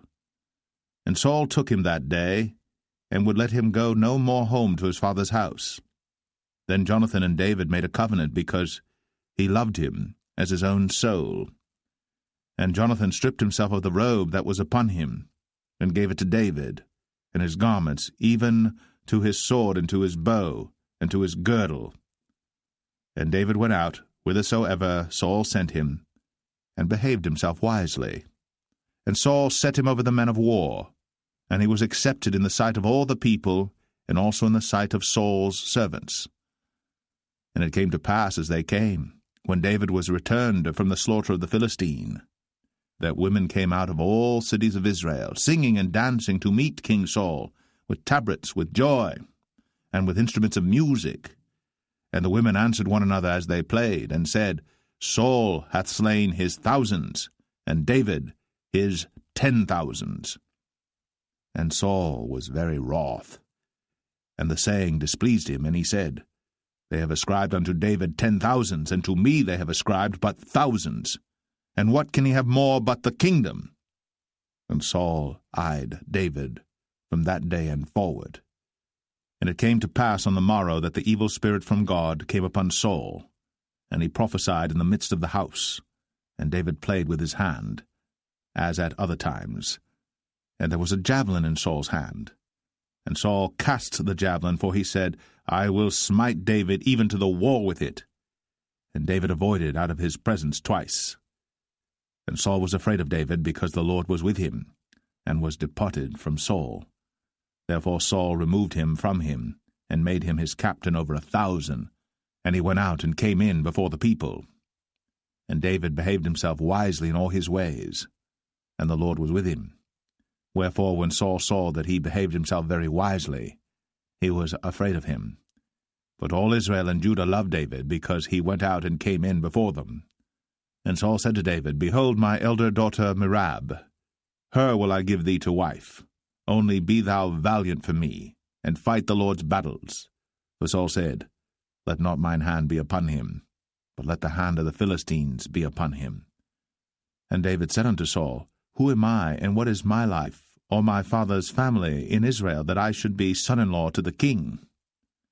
But it came to pass at the time when Merab, Saul's daughter, should have been given to David, that she was given unto Adriel, the Maholathite, to wife. And Michal, Saul's daughter, loved David. And they told Saul, and the thing pleased him. And Saul said, I will give him her, that she may be a snare to him, and that the hand of the Philistines may be against him. Wherefore Saul said to David, Thou shalt this day be my son-in-law in the one of the twain. And Saul commanded his servants, saying, Commune with David secretly, and say, Behold, the king hath delight in thee, and all his servants love thee. Now therefore be the king's son-in-law. And Saul's servant spake those words in the ears of David. And David said, Seemeth it to you a light thing to be a king's son-in-law, seeing that I am a poor man, and lightly esteemed? And the servants of Saul told him, saying, On this manner spake David. And Saul said, Thus shall ye say to David, The king desireth not any dowry, but 100 foreskins of the Philistines, to be avenged of the king's enemies. But Saul thought to make David fall by the hand of the Philistines. And when his servants told David these words, it pleased David well to be the king's son-in-law, and the days were not expired. Wherefore David arose, and went, he and his men, and slew of the Philistines 200 men. And David brought their foreskins, and they gave them in full tale to the king, that he might be the king's son-in-law. And Saul gave him Michal his daughter to wife. And Saul saw and knew that the Lord was with David, and that Michal, Saul's daughter, loved him. And Saul was yet the more afraid of David, and Saul became David's enemy continually. Then the princes of the Philistines went forth, and it came to pass after they went forth that David behaved himself more wisely than all the servants of Saul, so that his name was much set by.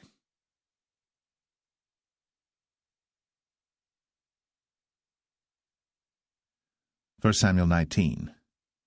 And Saul spake to Jonathan his son, and to all his servants, that they should kill David. But Jonathan Saul's son delighted much in David. And Jonathan told David, saying, Saul my father seeketh to kill thee. Now therefore I pray thee, take heed to thyself until the morning, and abide in a secret place, and hide thyself. And I will go out and stand beside my father in the field where thou art, and I will commune with my father of thee, and what I see, that I will tell thee. And Jonathan spake good of David unto Saul his father, and said unto him, Let not the king sin against his servant, against David, because he hath not sinned against thee, and because his works have been to thee ward very good. For he did put his life in his hand, and slew the Philistine. And the Lord wrought a great salvation for all Israel. Thou sawest it, and didst rejoice. Wherefore then wilt thou sin against innocent blood, to slay David without a cause? And Saul hearkened unto the voice of Jonathan. And Saul sware, As the Lord liveth, he shall not be slain. And Jonathan called David. And Jonathan showed him all those things. And Jonathan brought David to Saul, and he was in his presence, as in times past. And there was war again. And David went out, and fought with the Philistines, and slew them with a great slaughter, and they fled from him. And the evil spirit from the Lord was upon Saul, as he sat in his house with his javelin in his hand. And David played with his hand. And Saul sought to smite David even to the wall with the javelin, but he slipped away out of Saul's presence. And he smote the javelin to the wall, and David fled, and escaped that night. Saul also sent messengers unto David's house to watch him and to slay him in the morning. And Michal, David's wife, told him, saying, If thou save not thy life tonight, tomorrow thou shalt be slain. So Michal let David down through a window, and he went and fled, and escaped. And Michal took an image, and laid it in the bed, and put a pillow of goat's hair for his bolster, and covered it with a cloth. And when Saul sent messengers to take David, she said, He is sick. And Saul sent the messengers again to see David, saying, Bring him up to me in the bed, that I may slay him. And when the messengers were come in, behold, there was an image in the bed, with a pillow of goat's hair for his bolster. And Saul said unto Michal, Why hast thou deceived me so, and sent away mine enemy, that he is escaped? And Michal answered Saul, He said unto me, Let me go, why should I kill thee? So David fled, and escaped, and came to Samuel to Ramah, and told him all that Saul had done to him. And he and Samuel went, and dwelt in Naueth. And it was told Saul, saying, Behold, David is at Naueth in Ramah. And Saul sent messengers to take David. And when they saw the company of the prophets prophesying, and Samuel standing as appointed over them, the Spirit of God was upon the messengers of Saul, and they also prophesied. And when it was told Saul, he sent other messengers, and they prophesied likewise. And Saul sent messengers again the third time, and they prophesied also. Then went he also to Ramah, and came to a great well that is in Sechu. And he asked and said, Where are Samuel and David? And one said, Behold, they be at Naueth in Ramah. And he went thither to Naueth in Ramah. And the Spirit of God was upon him also. And he went on, and prophesied, until he came to Naueth in Ramah. And he stripped off his clothes also, and prophesied before Samuel in like manner, and lay down naked all that day, and all that night. Wherefore they say, Is Saul also among the prophets?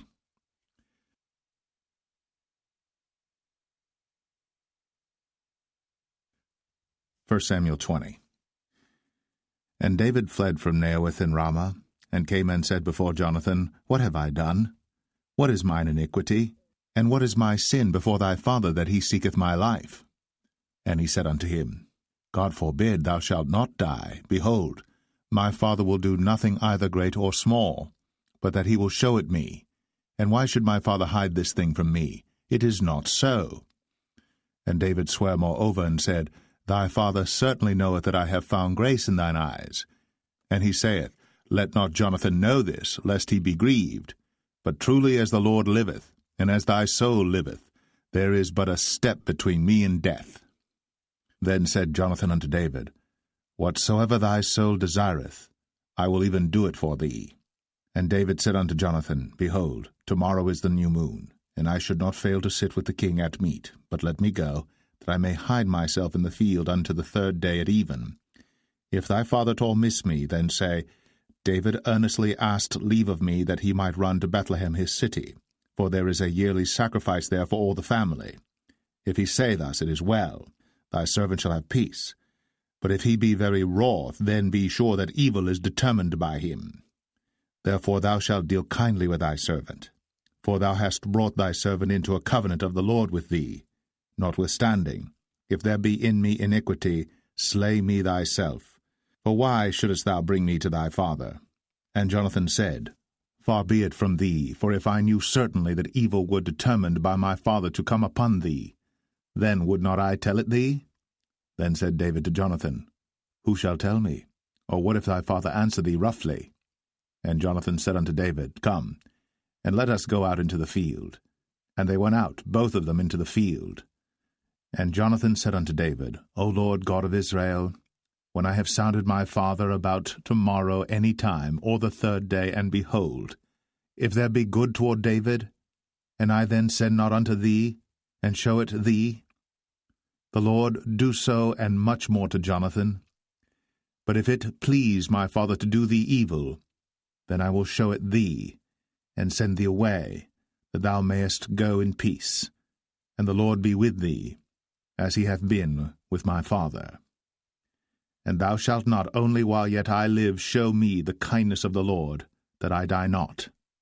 but also thou shalt not cut off thy kindness from my house forever. No, not when the Lord hath cut off the enemies of David every one from the face of the earth. So Jonathan made a covenant with the house of David, saying, Let the Lord even require it at the hand of David's enemies.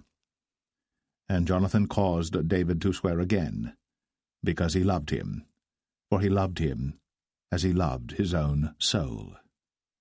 Then Jonathan said to David, Tomorrow is the new moon, and thou shalt be missed, because thy seat will be empty. And when thou hast stayed 3 days, then thou shalt go down quickly, and come to the place where thou didst hide thyself when the business was in hand, and shalt remain by the stone Ezel. And I will shoot 3 arrows on the side thereof, as though I shot at a mark, and behold, I will send a lad, saying, Go, find out the arrows. If I expressly say unto the lad, Behold, the arrows are on this side of thee, take them, then come thou. For there is peace to thee, and no hurt, as the Lord liveth. But if I say thus unto the young man, Behold, the arrows are beyond thee, go thy way, for the Lord hath sent thee away. And as touching the matter which thou and I have spoken of, behold, the Lord be between thee and me forever. So David hid himself in the field. And when the new moon was come, the king sat him down to eat meat. And the king sat upon his seat as at other times, even upon a seat by the wall. And Jonathan arose, and Abner sat by Saul's side, and David's place was empty. Nevertheless Saul spake not anything that day, for he thought, Something hath befallen him. He is not clean. Surely he is not clean. And it came to pass on the morrow, which was the 2nd day of the month, that David's place was empty. And Saul said unto Jonathan his son, Wherefore cometh not the son of Jesse to meat, neither yesterday nor today? And Jonathan answered Saul, David earnestly asked leave of me to go to Bethlehem. And he said, Let me go, I pray thee. For our family hath a sacrifice in the city, and my brother, he hath commanded me to be there. And now, if I have found favour in thine eyes, let me get away, I pray thee, and see my brethren. Therefore he cometh not unto the king's table. Then Saul's anger was kindled against Jonathan. And he said unto him, Thou son of the perverse, rebellious woman, do not I know that thou hast chosen the son of Jesse to thine own confusion, and unto the confusion of thy mother's nakedness? For as long as the son of Jesse liveth upon the ground, thou shalt not be established, nor thy kingdom. Wherefore, now send and fetch him unto me, for he shall surely die. And Jonathan answered Saul his father, and said unto him, Wherefore shall he be slain? What hath he done? And Saul cast a javelin at him to smite him, whereby Jonathan knew that it was determined of his father to slay David. So Jonathan arose from the table in fierce anger, and did eat no meat the 2nd day of the month, for he was grieved for David, because his father had done him shame. And it came to pass in the morning that Jonathan went out into the field at the time appointed with David, and a little lad with him. And he said unto his lad, Run, find out now the arrows which I shoot. And as the lad ran, he shot an arrow beyond him. And when the lad was come to the place of the arrow which Jonathan had shot, Jonathan cried after the lad, and said, Is not the arrow beyond thee? And Jonathan cried after the lad, Make speed, haste, stay not. And Jonathan's lad gathered up the arrows, and came to his master. But the lad knew not anything, only Jonathan and David knew the matter. And Jonathan gave his artillery unto his lad, and said unto him, Go, carry them to the city. And as soon as the lad was gone, David arose out of a place toward the south, and fell on his face to the ground, and bowed himself 3 times. And they kissed one another, and wept one with another, until David exceeded. And Jonathan said to David, Go in peace, for as much as we have sworn both of us in the name of the Lord, saying, The Lord be between me and thee, and between my seed and thy seed forever. And he arose and departed. And Jonathan went into the city.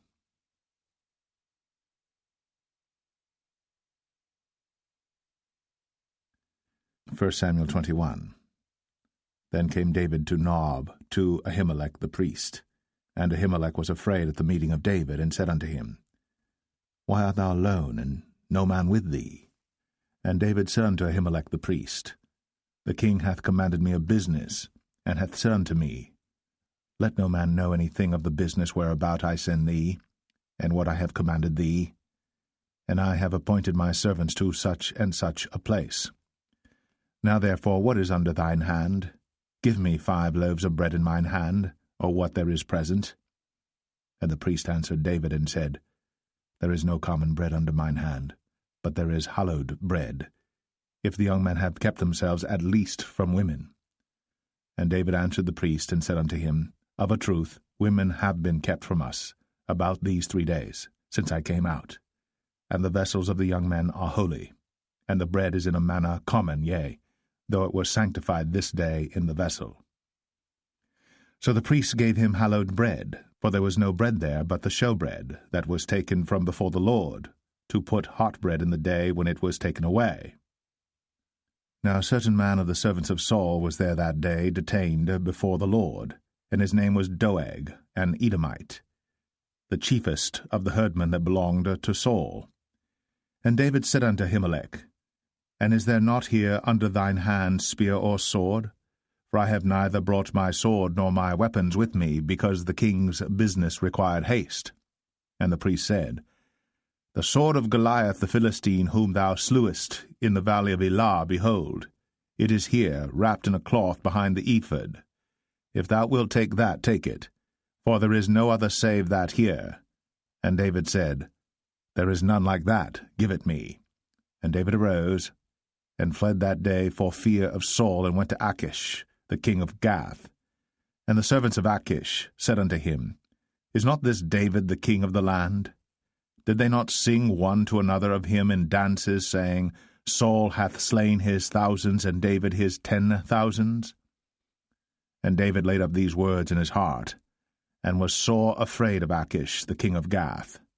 And he changed his behavior before them, and feigned himself mad in their hands, and scrabbled on the doors of the gate, and let his spittle fall down upon his beard.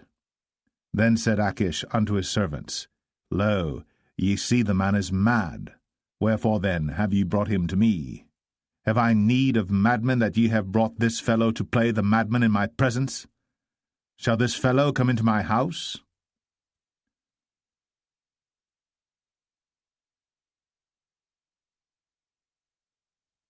First Samuel 22. David therefore departed thence, and escaped to the cave Adullam. And when his brethren and all his father's house heard it, they went down thither to him. And every one that was in distress, and every one that was in debt, and every one that was discontented gathered themselves unto him. And he became a captain over them. And there were with him about 400 men. And David went thence to Mizpeh of Moab. And he said unto the king of Moab, Let my father and my mother, I pray thee, come forth, and be with you, till I know what God will do for me. And he brought them before the king of Moab, and they dwelt with him all the while that David was in the hold. And the prophet Gad said unto David, Abide not in the hold, depart, and get thee into the land of Judah. Then David departed, and came into the forest of Hareth. When Saul heard that David was discovered, and the men that were with him. Now Saul abode in Gibeah under a tree in Ramah, having his spear in his hand, and all his servants were standing about him. Then Saul said unto his servants that stood about him, Hear now, ye Benjamites, will the son of Jesse give every one of you fields and vineyards, and make you all captains of thousands and captains of hundreds, that all of you have conspired against me? And there is none that showeth me that my son hath made a league with the son of Jesse. And there is none of you that is sorry for me, or showeth unto me that my son hath stirred up my servant against me, to lie in wait, as at this day. Then answered Doeg the Edomite, which was set over the servants of Saul, and said, I saw the son of Jesse coming to Nob, to Ahimelech, the son of Ahitub. And he inquired of the Lord for him, and gave him victuals, and gave him the sword of Goliath the Philistine. Then the king sent to call Ahimelech the priest, the son of Ahitub, and all his father's house, the priests that were in Nob, and they came all of them to the king. And Saul said, Hear now, thou son of Ahitub. And he answered, Here I am, my lord. And Saul said unto him, Why have ye conspired against me, thou and the son of Jesse, in that thou hast given him bread and a sword, and hast inquired of God for him, that he should rise against me to lie in wait, as at this day? Then Ahimelech answered the king, and said, And who is so faithful among all thy servants as David, which is the king's son-in-law, and goeth at thy bidding, and is honourable in thine house? Did I then begin to inquire of God for him? Be it far from me. Let not the king impute anything unto his servant, nor to all the house of my father, for thy servant knew nothing of all this, less or more. And the king said, Thou shalt surely die, Ahimelech, thou, and all thy father's house. And the king said unto the footmen that stood about him, Turn, and slay the priests of the Lord, because their hand also is with David, and because they knew when he fled, and did not show it to me. But the servants of the king would not put forth their hand to fall upon the priests of the Lord. And the king said to Doeg, Turn thou, and fall upon the priests. And Doeg the Edomite turned, and he fell upon the priests, and slew on that day fourscore persons that did wear a linen ephod. And Nob, the city of the priests, smote he with the edge of the sword both men and women, children and sucklings, and oxen and asses, and sheep, with the edge of the sword.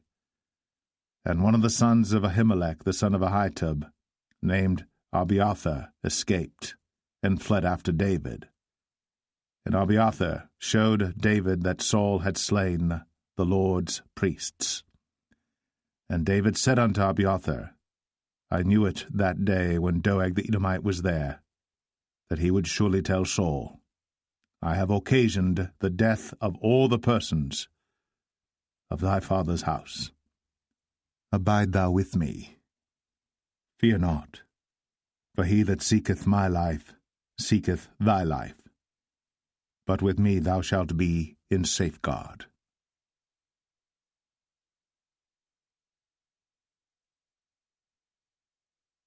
1 Samuel 23.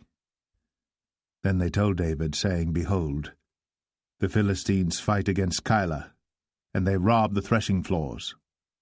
Therefore David inquired of the Lord, saying, Shall I go and smite these Philistines? And the Lord said unto David, Go, and smite the Philistines, and save Keilah. And David's men said unto him, Behold, we be afraid here in Judah. How much more then if we come to Keilah against the armies of the Philistines? Then David inquired of the Lord yet again. And the Lord answered him and said, Arise, go down to Keilah, for I will deliver the Philistines into thine hand. So David and his men went to Keilah, and fought with the Philistines, and brought away their cattle, and smote them with a great slaughter. So David saved the inhabitants of Keilah. And it came to pass, when Abiathar, the son of Ahimelech, fled to David to Keilah, that he came down with an ephod in his hand. And it was told Saul that David was come to Keilah, and Saul said, God hath delivered him into mine hand, for he is shut in, by entering into a town that hath gates and bars. And Saul called all the people together to war, to go down to Keilah, to besiege David and his men. And David knew that Saul secretly practiced mischief against him.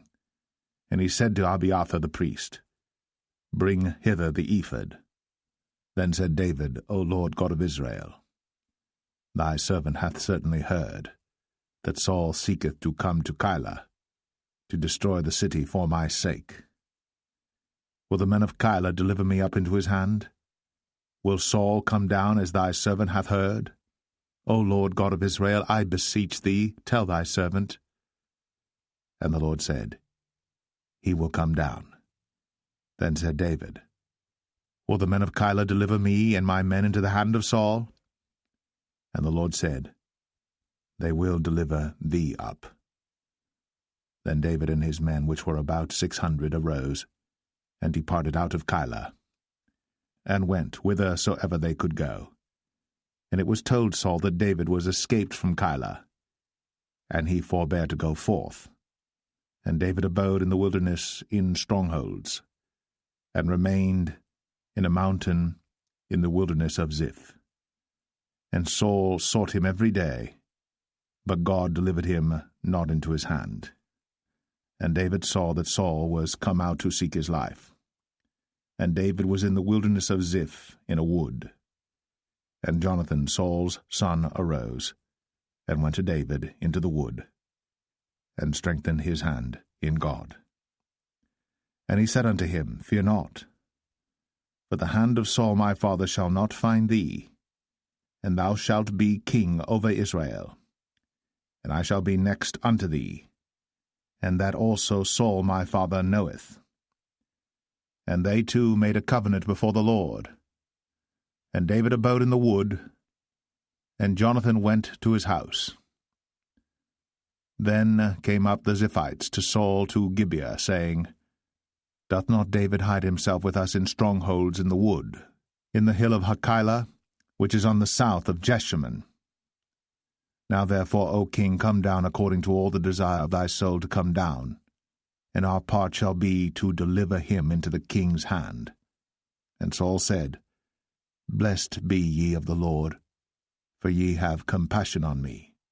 Go, I pray you, prepare yet, and know and see his place where his haunt is, and who hath seen him there. For it is told me that he dealeth very subtly. See therefore, and take knowledge of all the lurking places where he hideth himself, and come ye again to me with the certainty, and I will go with you. And it shall come to pass, if he be in the land, that I will search him out throughout all the thousands of Judah. And they arose, and went to Ziph before Saul. But David and his men were in the wilderness of Maon, in the plain, on the south of Jeshimon.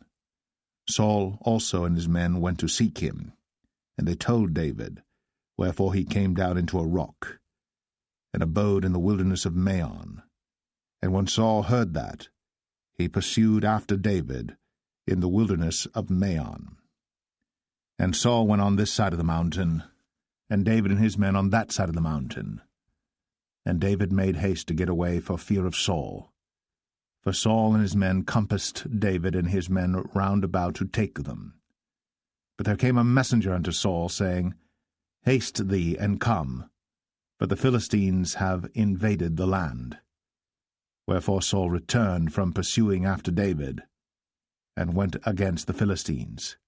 Therefore they called that place Selah Hamalekoth. And David went up from thence, and dwelt in strongholds at En-gedi.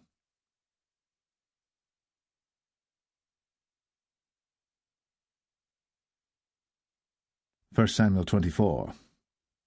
And it came to pass, when Saul was returned from following the Philistines, that it was told him, saying, Behold, David is in the wilderness of En-gedi.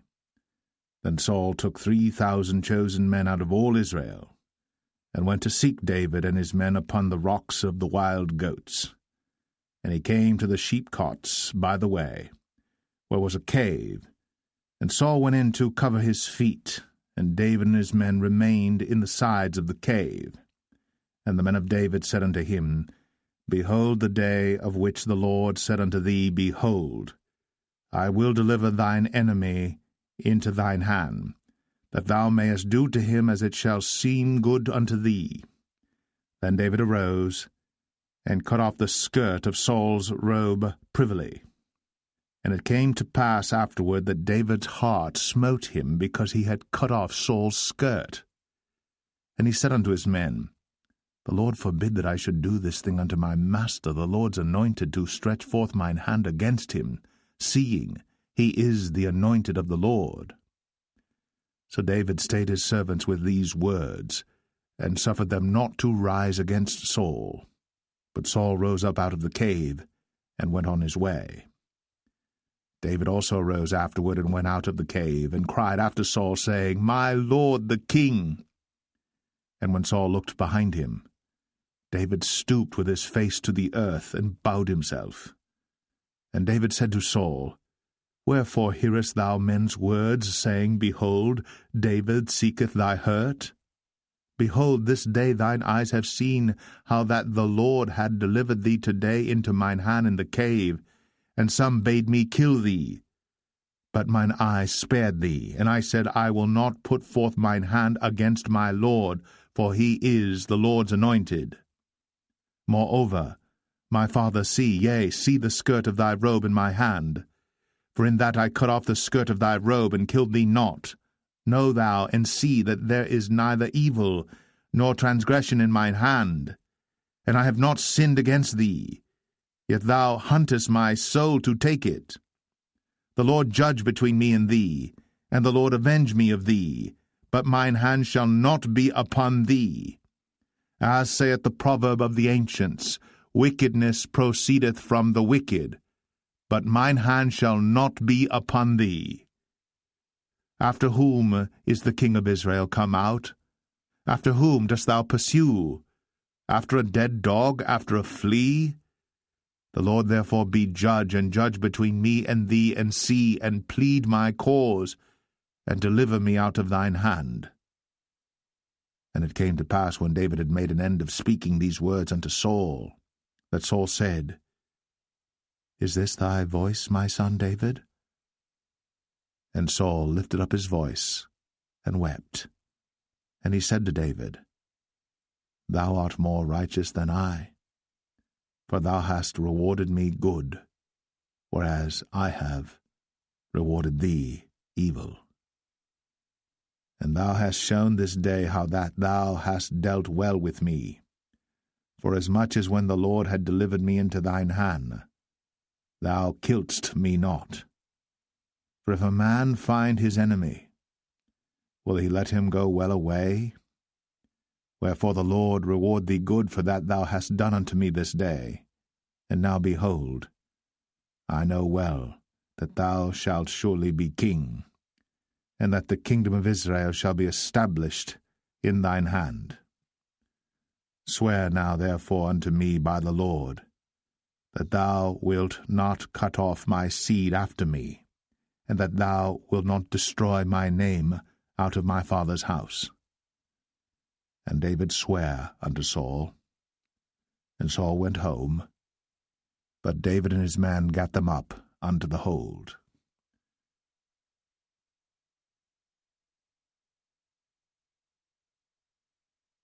1 Samuel 25. And Samuel died, and all the Israelites were gathered together, and lamented him, and buried him in his house at Ramah. And David arose, and went down to the wilderness of Paran. And there was a man in Maon, whose possessions were in Carmel. And the man was very great. And he had 3,000 sheep and 1,000 goats. And he was shearing his sheep in Carmel. Now the name of the man was Nabal, and the name of his wife Abigail. And she was a woman of good understanding, and of a beautiful countenance. But the man was churlish, and evil in his doings, and he was of the house of Caleb. And David heard in the wilderness that Nabal did shear his sheep. And David sent out 10 young men, and David said unto the young men, Get you up to Carmel, and go to Nabal, and greet him in my name. And thus shall ye say to him that liveth in prosperity, Peace be both to thee, and peace be to thine house, and peace be unto all that thou hast. And now I have heard that thou hast shearers.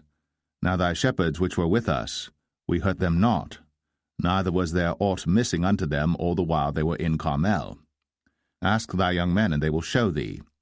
Wherefore let the young men find favour in thine eyes. For we come in a good day. Give, I pray thee, whatsoever cometh to thine hand unto thy servants, and to thy son David. And when David's young men came, they spake to Nabal according to all those words in the name of David, and ceased. And Nabal answered David's servants, and said, Who is David? And who is the son of Jesse? There be many servants nowadays that break away every man from his master. Shall I then take my bread and my water and my flesh that I have killed for my shearers, and give it unto men whom I know not whence they be? So David's young men turned their way, and went again, and came and told him all those sayings. And David said unto his men, Gird ye on every man his sword. And they girded on every man his sword.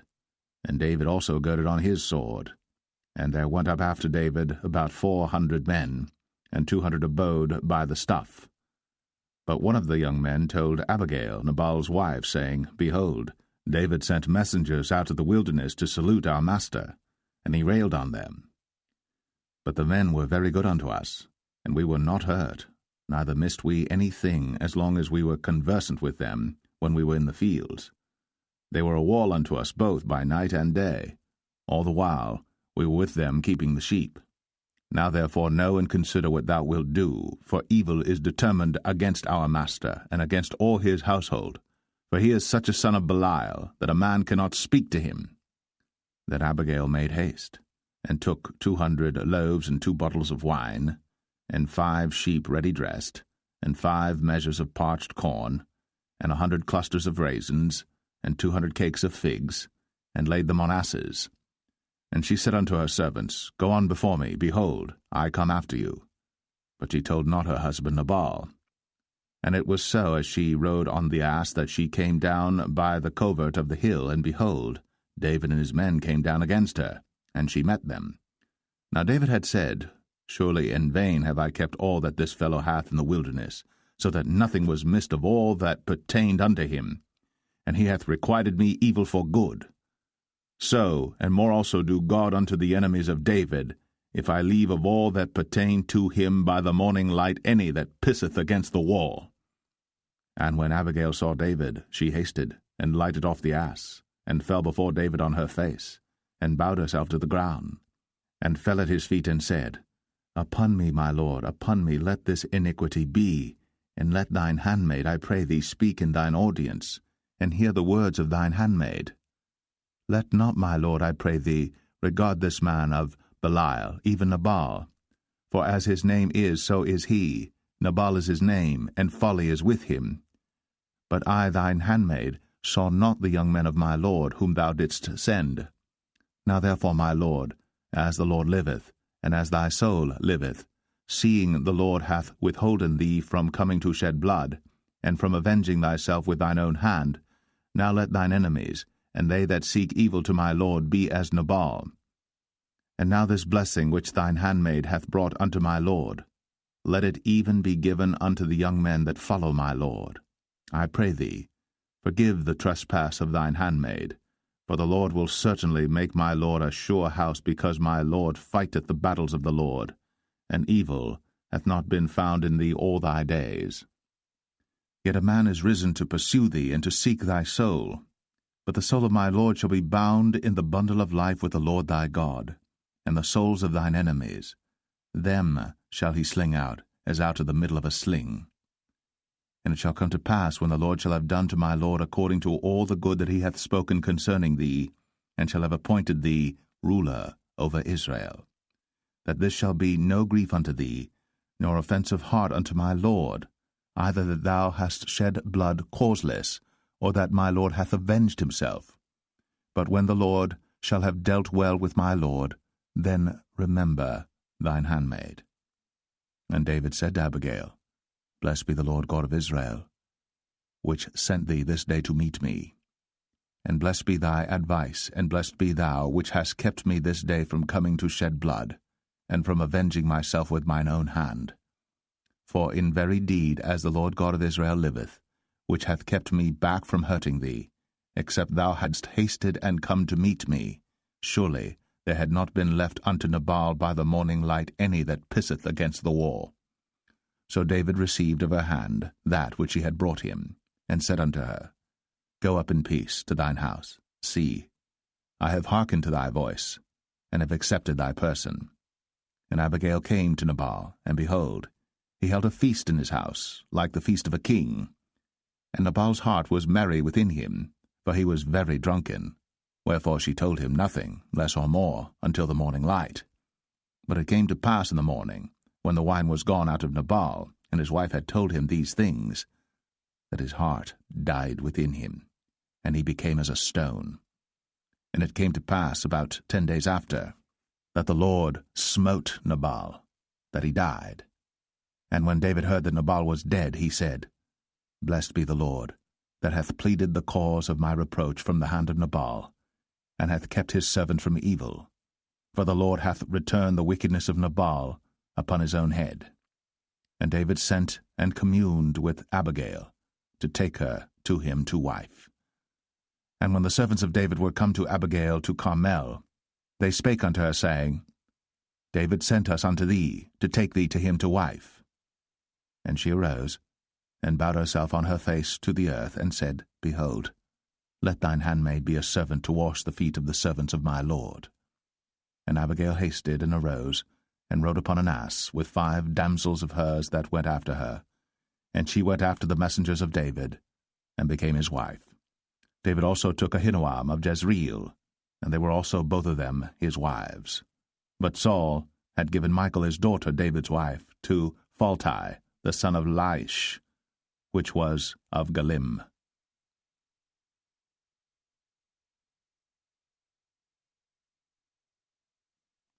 1 Samuel 26. And the Ziphites came unto Saul to Gibeah, saying, Doth not David hide himself in the hill of Hachilah, which is before Jeshimon? Then Saul arose, and went down to the wilderness of Ziph, having 3,000 chosen men of Israel with him to seek David in the wilderness of Ziph. And Saul pitched in the hill of Hachilah, which is before Jeshimon, by the way. But David abode in the wilderness, and he saw that Saul came after him into the wilderness. David therefore sent out spies, and understood that Saul was come in very deed. And David arose, and came to the place where Saul had pitched. And David beheld the place where Saul lay, and Abner the son of Ner, the captain of his host. And Saul lay in the trench, and the people pitched round about him. Then answered David, and said to Ahimelech the Hittite, and to Abishai, the son of Zeruiah, brother to Joab, saying, Who will go down with me to Saul to the camp? And Abishai said, I will go down with thee. So David and Abishai came to the people by night, and behold, Saul lay sleeping within the trench, and his spear stuck in the ground at his bolster. But Abner and the people lay round about him. Then said Abishai to David, God hath delivered thine enemy into thine hand this day. Now therefore let me smite him, I pray thee, with the spear even to the earth at once, and I will not smite him the second time. And David said to Abishai, Destroy him not, for who can stretch forth his hand against the Lord's anointed, and be guiltless? David said furthermore, As the Lord liveth, the Lord shall smite him, or his day shall come to die, or he shall descend into battle and perish. The Lord forbid that I should stretch forth mine hand against the Lord's anointed. But I pray thee, take thou now the spear that is at his bolster, and the cruse of water, and let us go. So David took the spear and the cruse of water from Saul's bolster, and they gat them away, and no man saw it, nor knew it, neither awaked, for they were all asleep, because a deep sleep from the Lord was fallen upon them. Then David went over to the other side, and stood on the top of an hill afar off, a great space being between them. And David cried to the people, and to Abner the son of Ner, saying, Answerest thou not, Abner? Then Abner answered and said, Who art thou that criest to the king? And David said to Abner, Art not thou a valiant man? And who is like to thee in Israel? Wherefore then hast thou not kept thy lord the king? For there came one of the people in to destroy the king thy lord. This thing is not good that thou hast done. As the Lord liveth, ye are worthy to die, because ye have not kept your master the Lord's anointed. And now see where the king's spear is, and the cruse of water that was at his bolster. And Saul knew David's voice, and said, Is this thy voice, my son, David? And David said, It is my voice, my lord, O king. And he said, Wherefore doth my lord thus pursue after his servant? For what have I done, or what evil is in mine hand? Now therefore, I pray thee, let my lord the king hear the words of his servant. If the Lord have stirred thee up against me, let him accept an offering. But if they be the children of men, cursed be they before the Lord. For they have driven me out this day from abiding in the inheritance of the Lord, saying, Go serve other gods. Now therefore, let not my blood fall to the earth before the face of the Lord. For the king of Israel is come out to seek a flea, as when one doth hunt a partridge in the mountains. Then said Saul, I have sinned. Return, my son David. For I will no more do thee harm, because my soul was precious in thine eyes this day. Behold, I have played the fool, and have erred exceedingly. And David answered and said, Behold the king's spear, and let one of the young men come over and fetch it. The Lord render to every man his righteousness and his faithfulness. For the Lord delivered thee into my hand today. But I would not stretch forth mine hand against the Lord's anointed. And behold, as thy life was much set by this day in mine eyes, so let my life be much set by in the eyes of the Lord, and let him deliver me out of all tribulation. Then Saul said to David, Blessed be thou, my son David. Thou shalt both do great things, and also shalt still prevail. So David went on his way, and Saul returned to his place.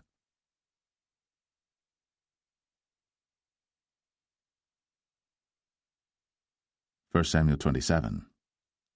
And David said in his heart, I shall now perish one day by the hand of Saul. There is nothing better for me than that I should speedily escape into the land of the Philistines, and Saul shall despair of me, to seek me any more in any coast of Israel. So shall I escape out of his hand. And David arose, and he passed over with the 600 men that were with him unto Achish, the son of Maoch, king of Gath. And David dwelt with Achish at Gath, he and his men, every man with his household, even David with his 2 wives, Ahinoam the Jezreelitess, and Abigail the Carmelitess, Nabal's wife. And it was told Saul that David was fled to Gath, and he sought no more again for him. And David said unto Achish, If I have now found grace in thine eyes, let them give me a place in some town in the country, that I may dwell there. For why should thy servant dwell in the royal city with thee? Then Achish gave him Ziklag that day. Wherefore Ziklag pertaineth unto the kings of Judah unto this day. And the time that David dwelt in the country of the Philistines was a full year and 4 months. And David and his men went up, and invaded the Geshurites, and the Gezrites, and the Amalekites. For those nations were of old the inhabitants of the land, as thou goest to Shur, even unto the land of Egypt. And David smote the land, and left neither man nor woman alive, and took away the sheep and the oxen, and the asses, and the camels, and the apparel, and returned and came to Achish. And Achish said, Whither have ye made a road today?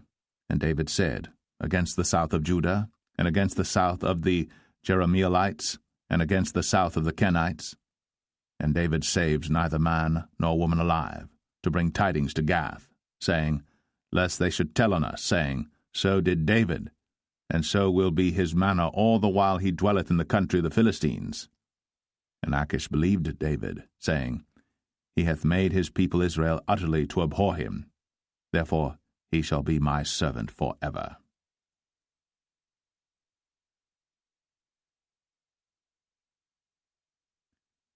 1 Samuel 28. And it came to pass in those days that the Philistines gathered their armies together for warfare, to fight with Israel. And Achish said unto David, Know thou assuredly that thou shalt go out with me to battle, thou and thy men. And David said to Achish, Surely thou shalt know what thy servant can do? And Achish said to David, Therefore will I make thee keeper of mine head for ever. Now Samuel was dead, and all Israel had lamented him and buried him in Ramah, even in his own city. And Saul had put away those that had familiar spirits, and the wizards out of the land. And the Philistines gathered themselves together, and came and pitched in Shunem. And Saul gathered all Israel together, and they pitched in Gilboa. And when Saul saw the host of the Philistines, he was afraid, and his heart greatly trembled. And when Saul inquired of the Lord answered him not, neither by dreams, nor by Urim, nor by prophets. Then said Saul unto his servants, Seek me a woman that hath a familiar spirit, that I may go to her, and inquire of her. And his servants said to him, Behold, there is a woman that hath a familiar spirit at Endor. And Saul disguised himself, and put on other raiment, and he went, and 2 men with him. And they came to the woman by night. And he said, I pray thee, divine unto me by the familiar spirit, and bring me him up, whom I shall name unto thee. And the woman said unto him, Behold, thou knowest what Saul hath done, how he hath cut off those that have familiar spirits and the wizards out of the land? Wherefore then layest thou a snare for my life, to cause me to die? And Saul sware to her by the Lord, saying, As the Lord liveth, there shall no punishment happen to thee for this thing. Then said the woman, Whom shall I bring up unto thee? And he said, Bring me up Samuel. And when the woman saw Samuel, she cried with a loud voice, and the woman spake to Saul, saying, Why hast thou deceived me? For thou art Saul. And the king said unto her, Be not afraid. For what sawest thou? And the woman said unto Saul, I saw gods ascending out of the earth. And he said unto her, What form is he of? And she said, An old man cometh up, and he is covered with a mantle. And Saul perceived that it was Samuel, and he stooped with his face to the ground, and bowed himself. And Samuel said to Saul, Why hast thou disquieted me to bring me up? And Saul answered, I am sore distressed, for the Philistines make war against me, and God is departed from me, and answereth me no more, neither by prophets nor by dreams. Therefore I have called thee, that thou mayest make known unto me what I shall do. Then said Samuel, Wherefore then dost thou ask of me, seeing the Lord is departed from thee, and is become thine enemy? And the Lord hath done to him as he spake by me. For the Lord hath rent the kingdom out of thine hand, and given it to thy neighbor, even to David, because thou obeyest not the voice of the Lord, nor executest his fierce wrath upon Amalek. Therefore hath the Lord done this thing unto thee this day. Moreover, the Lord will also deliver Israel with thee into the hand of the Philistines, and tomorrow shalt thou and thy sons be with me. The Lord also shall deliver the host of Israel into the hand of the Philistines. Then Saul fell straightway all along on the earth, and was sore afraid because of the words of Samuel. And there was no strength in him, for he had eaten no bread all the day, nor all the night. And the woman came unto Saul, and saw that he was sore troubled, and said unto him, Behold, thine handmaid hath obeyed thy voice, and I have put my life in my hand, and have hearkened unto thy words which thou spakest unto me. Now therefore, I pray thee, hearken thou also unto the voice of thine handmaid, and let me set a morsel of bread before thee, and eat, that thou mayest have strength, when thou goest on thy way. But he refused, and said, I will not eat. But his servants, together with the woman, compelled him, and he hearkened unto their voice. So he arose from the earth, and sat upon the bed. And the woman had a fat calf in the house, and she hasted and killed it, and took flour and kneaded it, and did bake unleavened bread thereof. And she brought it before Saul, and before his servants, and they did eat. Then they rose up, and went away that night.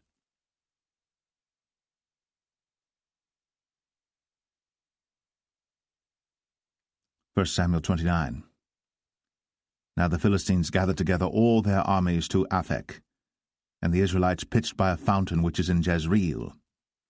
And the lords of the Philistines passed on by hundreds and by thousands, but David and his men passed on in the rearward with Achish. Then said the princes of the Philistines, What do these Hebrews here? And Achish said unto the princes of the Philistines, Is not this David the servant of Saul the king of Israel, which hath been with me these days, or these years? And I have found no fault in him since he fell unto me unto this day. And the princes of the Philistines were wroth with him. And the princes of the Philistines said unto him, Make this fellow return, that he may go again to his place which thou hast appointed him, and let him not go down with us to battle, lest in the battle he be an adversary to us. For wherewith should he reconcile himself unto his master? Should it not be with the heads of these men? Is not this David of whom they sang one to another in dances, saying, Saul slew his thousands, and David his 10,000s? Then Achish called David and said unto him, Surely as the Lord liveth, thou hast been upright, and thy going out and thy coming in with me in the host is good in my sight. For I have not found evil in thee since the day of thy coming unto me unto this day. Nevertheless the Lord's favour thee not. Wherefore now return and go in peace, that thou displease not the lords of the Philistines. And David said unto Achish, But what have I done?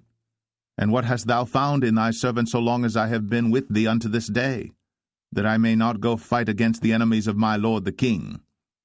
And Achish answered and said to David, I know that thou art good in my sight, as an angel of God. Notwithstanding the princes of the Philistines have said, He shall not go up with us to the battle. Wherefore now rise up early in the morning with thy master's servants that are come with thee, and as soon as ye be up early in the morning and have light, depart. So David and his men rose up early to depart in the morning, to return into the land of the Philistines. And the Philistines went up to Jezreel.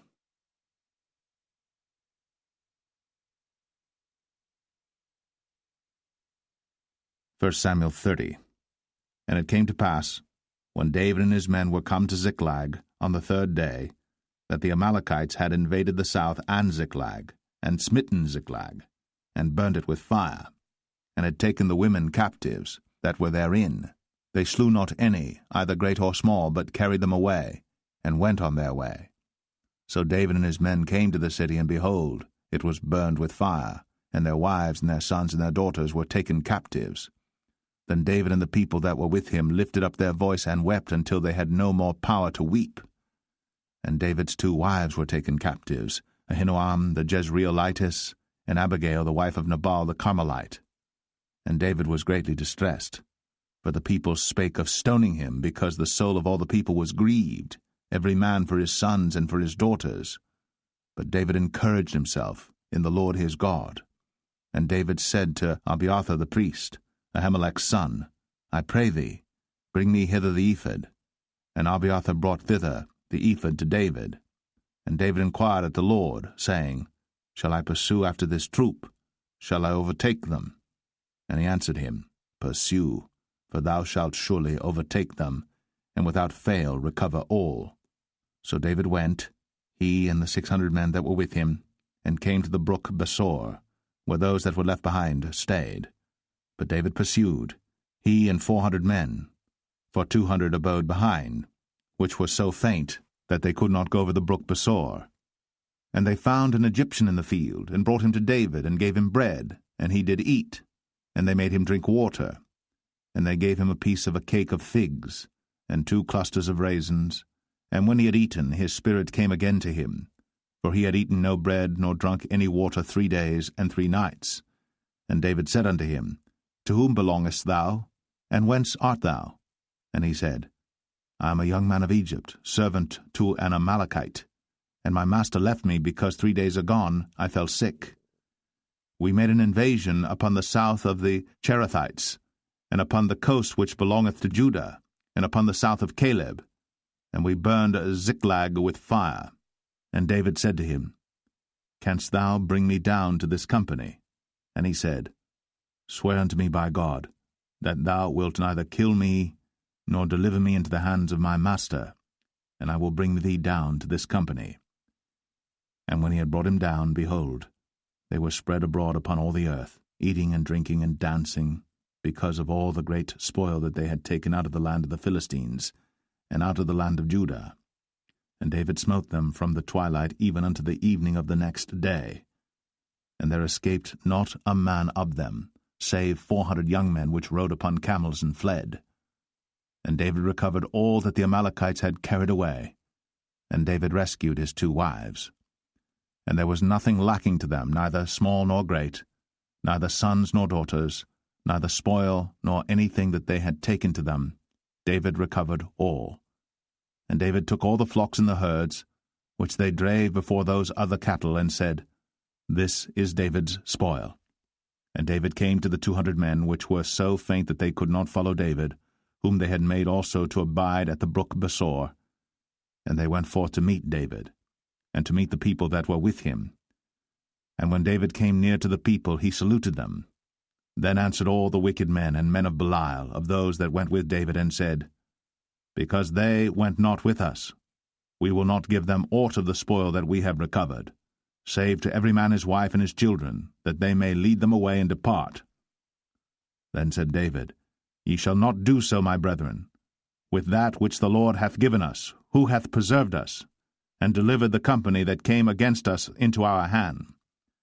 For who will hearken unto you in this matter? But as his part is that goeth down to the battle, so shall his part be that tarrieth by the stuff. They shall part alike. And it was so from that day forward that he made it a statute and an ordinance for Israel unto this day. And when David came to Ziklag, he sent of the spoil unto the elders of Judah, even to his friends, saying, Behold, a present for you of the spoil of the enemies of the Lord, to them which were in Bethel, and to them which were in South Ramoth, and to them which were in Jatir, and to them which were in Aroer, and to them which were in Siphmoth, and to them which were in Eshtemoa, and to them which were in Rakal, and to them which were in the cities of the Jerahmeelites, and to them which were in the cities of the Kenites, and to them which were in Hormah, and to them which were in Chor-Ashan, and to them which were in Athak, and to them which were in Hebron, and to all the places where David himself and his men were wont to haunt.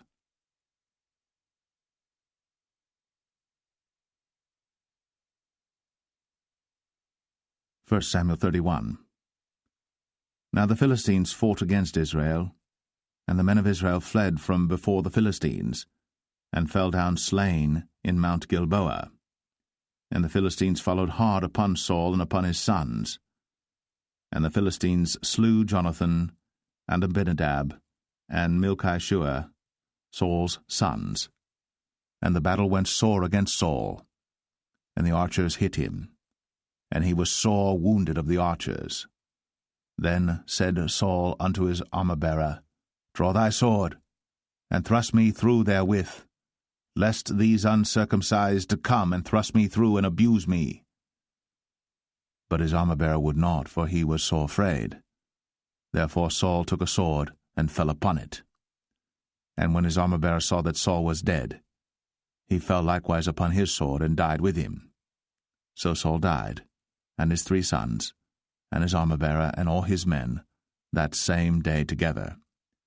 And when the men of Israel that were on the other side of the valley, and they that were on the other side, Jordan, saw that the men of Israel fled, and that Saul and his sons were dead, they forsook the cities and fled. And the Philistines came and dwelt in them. And it came to pass on the morrow, when the Philistines came to strip the slain, that they found Saul and his 3 sons fallen in Mount Gilboa. And they cut off his head, and stripped off his armor, and sent into the land of the Philistines round about to publish it in the house of their idols, and among the people.